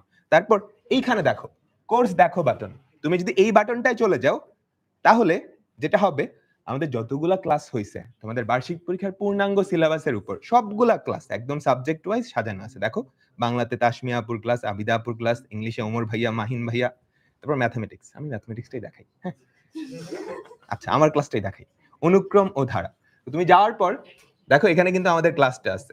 আমরা ক্লাসটা এমন ভাবেই করাইছি, তুমি জাস্ট দেখতে পারবে। এই যে আমি চলে আসছি, দাঁড়াও দাঁড়াও, এই তো। তুমি ক্লাসটা করলেই অনুক্রম ও ধারা থেকে তোমার বার্ষিক পরীক্ষা যা কিছু আসতে পারে সবকিছুই কিন্তু কভার হয়ে যাবে, তাই তো? এরপর ক্লাসের যে স্লাইডটা তুমি চাইলে এটাও রিভিশন দিতে পারো। তুমি যদি একটু নিচে, এই যে এখানে আমাদের ক্লাসের স্লাইডটা আছে, খেয়াল করো, এই যে যা কিছু আছে সবকিছুই কিন্তু আছে, তাই তো? আচ্ছা, ক্লাস নোটও দেখলাম। এবার পরীক্ষায় আসার মতো যেই সাজেশন গুলা সেগুলোও আমরা দিয়ে দিছি তোমাদেরকে। দেখো, এখানে গেলে আমাদের অনুক্রম ও ধারা থেকে যেই সাজেশন গুলা, যে অঙ্কগুলা পরীক্ষায় আসার মতো বা তোমাদের প্রস্তুতি যাচাই করতে পারবা, সেগুলাও এখানে কিন্তু দেওয়া আছে। বুঝতে পারলাম তো? আচ্ছা, পরীক্ষা দিতে চাইলে তুমি যদি ডেমো একটা কুইজ দিতে চাও, তাহলে খেয়াল করো, এই যে অনুক্রম ও ধারা সম্পূর্ণ অধ্যায়ের কুইজটা, ঠিক আছে? তুমি এখানে গেলেই কি আমাদের কুইজটা দিতে পারবা। হ্যাঁ, দিব একটা কুইজ? আমার প্রিপারেশন খারাপ। ঠিক আছে, এখন যারা এত ঝামেলার মধ্যে যাইতে চাও না, হ্যাঁ, যেটা করতে চাও, জাস্ট ক্লাসগুলা করবা। তোমার সাজেশনও লাগবে না, ইয়েও লাগবে না, সময় কম, তো জাস্ট ক্লাস করলেই হবে। তাহলে তুমি আমাদের ফিউচার স্কুলের ওয়েবসাইটে চলে যাবা, মানে ইউটিউব চ্যানেলে চলে যাবা, এসিএস ফিউচার স্কুল লিখলেই হবে। ঢোকার পরেই তুমি দেখবা একদম প্রথমেই বার্ষিক পরীক্ষা। আমাদের প্রত্যেকটা ক্লাসের এক একটা প্লেলিস্ট দেওয়া আছে। তুমি যদি নবম শ্রেণীর হও, নবম শ্রেণীর প্লেলিস্টে ঢুকবা। এগুলো কিন্তু ফোনেও সম্ভব। তোমরা ফোনে ইউটিউব চালাও নাই, তুমি তো অনেক স্মার্ট, তাই না? ফেসবুক চালাইতেছো, এই বসে আমাদের একটা কোর্স করতেছো, অনলাইন কোর্স, তাই না? তোমাদের বয়সে তো আমাদের ফোনই ছিল না। দেখো, এই যে তুমি এই প্লেলিস্টটায় ঢোকার পর একদম সাবজেক্ট ওয়াইজ প্রথমে ম্যাথমেটিক্স দেওয়া আছে। আমি একটু মানে এখানে নেপোটিজম করছি, ম্যাথটা আগে দিয়ে দিছি। তারপর হচ্ছে সায়েন্সের, তারপর হচ্ছে ইংলিশ, বাংলা, একদম সিরিয়ালি সবকিছু সাজানো আছে। এখন তোমার যদি এরকম হয়, তুমি অনেকগুলা চ্যাপ্টার পারো, দুই একটা চ্যাপ্টারের সমস্যা, তুমি জাস্ট ওই দুই একটা চ্যাপ্টার দেখলেই হবে। ধরো তোমার বাংলা এই চ্যাপ্টারটাই সমস্যা, জাস্ট এই ক্লাসটা দেখে নিলেই হয়ে যাবে। এভাবে প্রত্যেকটা ক্লাসের জন্যই আমরা একটা করে প্লেলিস্ট সাজিয়েছি, কারণ ইউটিউব তো সবাই ব্যবহার করতে জানে। তো তোমাদের যাতে ইজি হয় এই ব্যাপারটা আমরা খেয়াল রাখছি। আচ্ছা ভাইয়া, বার্ষিক পরীক্ষার প্রস্তুতি তো নেওয়ালেন, বার্ষিক পরীক্ষা ইনশাল্লাহ খুব ভালো একটা রেজাল্ট হবে, এরপর কি ছেড়ে চলে যাবেন? না, এরপরেও আমরা তোমাদের সাথে আছি। তোমরা তো নতুন কারিকুলামে পড়াশোনা করছো, তাই না? এখন নতুন কারিকুলাম থেকে তুমি যখন পুরান কারিকুলামে যাবা, স্পেশালি ক্লাস 8 আর 9 যারা আছো, 9 তো খুবই মানে বাজে অবস্থা, কারণ নিউ কারিকুলামে পড়তেছি, সামনের বছর একটা বছর পরেই এসএসসি দিব, তাই না? তো আমরা তোমাদের জন্য একটা রিকভারি ব্যাচ করব, সেটাতেও আমরা সম্পূর্ণ ফ্রিতে, যেই ধরো নবম শ্রেণীর পূর্ব প্রস্তুতির জন্য যেই টপিকগুলো পড়া লাগে আমরা তোমাদের সেগুলো পড়ায় দিব। দশম শ্রেণীর পূর্ব প্রস্তুতি, হ্যাঁ, দশম শ্রেণীর ক্লাসগুলো যাতে ঠিক মতো বুঝতে পারো, নতুন কারিকুলামের জন্য যাতে কোনো ক্ষতি না হয়, কোনো ট্রানজিশনের কারণে যেই ক্ষতিটা হয়েছে সেটা যাতে কাটায় উঠতে পারো। হ্যাঁ, আমরা ওইটার জন্য প্রত্যেকটা সাবজেক্টের, specially maths, physics, chemistry, biology, এই 4টা সাবজেক্টের 2টা করে ক্লাসের মাধ্যমে নতুন কারিকুলামের জন্য হয়ে যাওয়া যেই ক্ষতিটা সেটা আমরা রিকভার করে দিব। ঠিক আছে, তোমাদের বার্ষিক পরীক্ষার শেষে।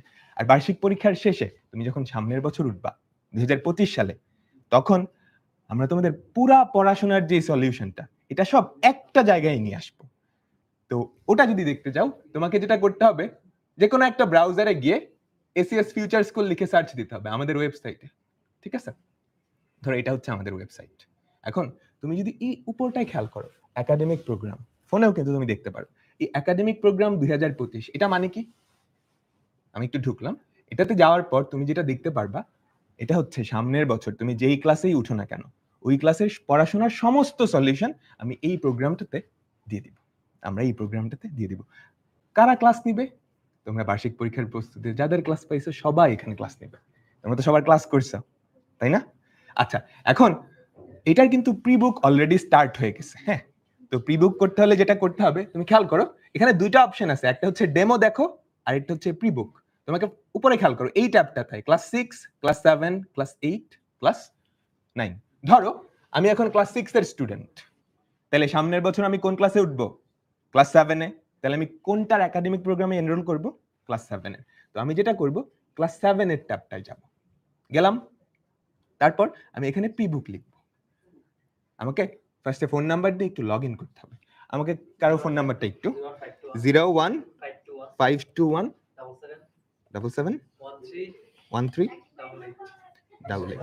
ঠিক আছে, তুমি নাম্বারটা দিয়ে, তুমি যদি নাম্বারটা দাও তাহলে তোমার নাম্বারে একটা ওটিপি চলে যাবে।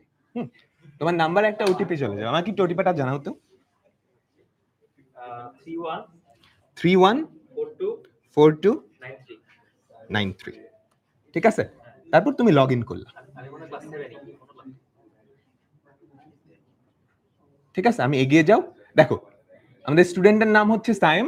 সে বর্তমানে ক্লাস 7 এ অধ্যয়ন করতেছে। ক্লাস 7 এ যারা আগে থেকে লগ ইন করছো, তোমরা এখন তো ক্লাস 7 এ বা ক্লাস 8 এ যেই ক্লাসেই থাকো না কেন, পরবর্তী শ্রেণী তোমার কোনটা? ক্লাস 8 এ। তাহলে তুমি কোন ক্লাসের একাডেমিক প্রোগ্রাম প্রি-বুক করবা? ক্লাস 8 এ। তো ক্লাস 8 এর একাডেমিক প্রোগ্রামে গেলাম। দেখো আমি যখন প্রি-বুক লিখে ক্লিক করব, আচ্ছা একটু দাঁড়াও, একটু ঝামেলা হচ্ছে। ওকে, ঠিক আছে, আমি যদি লগ ইন করি, হ্যাঁ 015217771388। ঠিক আছে, আমি যদি একটু লগ ইন করি, একটু ওয়েট কর। হ্যাঁ, আমাদের ওয়েবসাইট তো একটু সাইবার অ্যাটাকের আক্রমণের শিকার হয়েছিল, এই জন্য একটু ঝামেলা হচ্ছে। বলো। হ্যাঁ 314293। ঠিক আছে, আমি যদি এগিয়ে যাও দিই।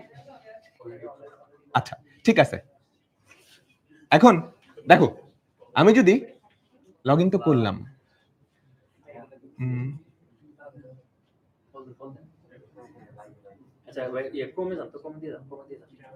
আচ্ছা ক্রমে যাব না,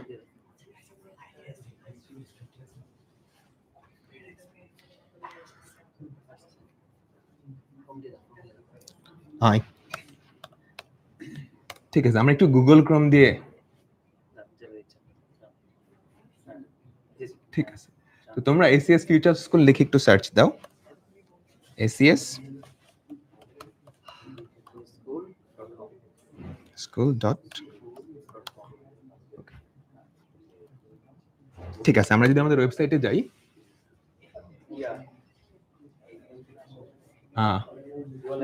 একটু টাইম নিচ্ছে তোমাদের থেকে।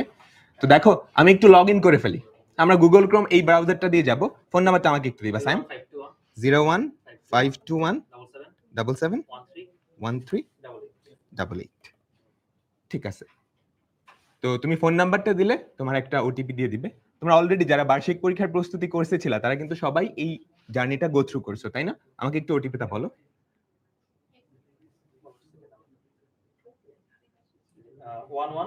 11515190। ঠিক আছে, তো আমি যদি ওটিপিটা দিয়ে লগ ইন করি, ঠিক আছে, তো আমি ক্লাস 7 এর প্রোফাইলে একটু গেলাম। তো আমি যদি এখন একাডেমিক প্রোগ্রামে যাই, আমাকে চাচ্ছে কোন ক্লাসে, তুমি ধরো ক্লাস 8 এ উঠবা, তাহলে এগিয়ে যাও। আচ্ছা গেলাম। এখন যদি তুমি প্রি-বুক করতে চাও তাহলে আবারও চাচ্ছে। আচ্ছা ঠিক আছে। তো লগ ইনটা এখনো আসলে পুরোপুরি কমপ্লিট হয় নাই, আজকে রাতের মধ্যেই হয়ে যাবে, ওটা নিয়ে কোনো ঝামেলা নাই। তুমি জাস্ট প্রি-বুক করে রাখবা, ঠিক আছে? তুমি যদি প্রি-বুকে যাও, আচ্ছা প্রি-বুক যেহেতু করা যাচ্ছে না, আমি আপাতত আমাদের ডেমো দেখো এটাতে দেখাই। ঠিক আছে, এখানে তোমরা কাদের ক্লাস করবা এই সবগুলা কিন্তু দেওয়া আছে এবং তাদের ডেমো ক্লাসগুলা। ফর এক্সাম্পল ধরো তুমি কার ক্লাস করবা, কার ক্লাস সবচেয়ে প্রিয়? তাসমিয়া আপুর ক্লাস। ঠিক আছে, হ্যাঁ তাসমিয়া আপুর প্রোফাইলে চলে গেলাম। এখানে তাসমিয়া আপুর সব ডেমো ক্লাস কিন্তু দেওয়া আছে। তো তুমি কাদের? আমি জন্মেছি বাংলায়। ও আমি বাংলায় কথা বলি। আচ্ছা তাসমিয়া আপু চলে আসছে, ঠিক আছে। আর এই ব্যাপারটা কিভাবে লগ ইন করবা, কিভাবে প্রি-বুক করবা, এই পুরো ব্যাপারটা নিয়ে আমি তোমাদের একটা ভিডিও বানিয়ে সেটা আপলোড করে দিব, ঠিক আছে? তো এখন যদি প্রি-বুক করতে পারো, প্রি-বুক করলে কিন্তু তোমরা সর্বোচ্চ ডিসকাউন্টটা পাবা আমাদের সামনের বছরের যে প্রোগ্রামে। এটা নিয়ে বিস্তারিত একটা ভিডিও আমি তোমাদেরকে বানিয়ে দেখাবো। আজকে একটু টেকনিক্যাল ইস্যুর কারণে এটা সম্ভব হয় নাই, তো আমি তোমাদের ভিডিওটা রেকর্ড করে যত তাড়াতাড়ি সম্ভব আপলোড করে দিব, ঠিক আছে? তো নেক্সট ইয়ার, সামনের বছর তো দেখা হবেই, সামনের বছর না তার আগেই কিন্তু আমাদের দেখা হয়ে যাবে। তোমাদের বার্ষিক পরীক্ষার শেষে আমরা তোমাদের জন্য অনেক কিছু নিয়ে আসতেছি, ঠিক ঠিক আছে? আচ্ছা, আর সামনের বছর তো দেখা হচ্ছেই। তো তোমাদের ফেভারিট ভাইয়া আপুদের সাথে ক্লাসরুমে দেখা হবে। তো সামনের বছর ইনশাআল্লাহ। তো সেই পর্যন্ত সবাই ভালো থেকো। আর বার্ষিক পরীক্ষা কিন্তু চলে আসছে। পরীক্ষা ভালো করে দিও। হ্যাঁ? ভয় পাইও না। এটা তো জাস্ট একটা পরীক্ষাই। তাই না? জাস্ট একটা পরীক্ষাই। ধরো তুমি পরীক্ষায় খারাপ করলা। তোমাদের যত ক্লাসে যতগুলা স্টুডেন্ট আছে সবার লাস্টের তোমার রোল আসলো, তোমার পজিশন আসলো। কি হবে? বাবা মা একটু গালি দিবে। না, একটু করা, একটু ধমক দিবে। অসুবিধা নাই তো। পরেও তো কামব্যাক করতে পারবা। তাই না? মনে রাখবা। আমাদের পড়াশোনার জন্য কিন্তু জীবন না। বুঝছো? জীবনের জন্য পড়াশোনা। পড়াশোনাটাই কিন্তু জীবনের একমাত্র গোল না। তাই তো? মেসি রোনালদো কি খুব পড়াশোনা করছে?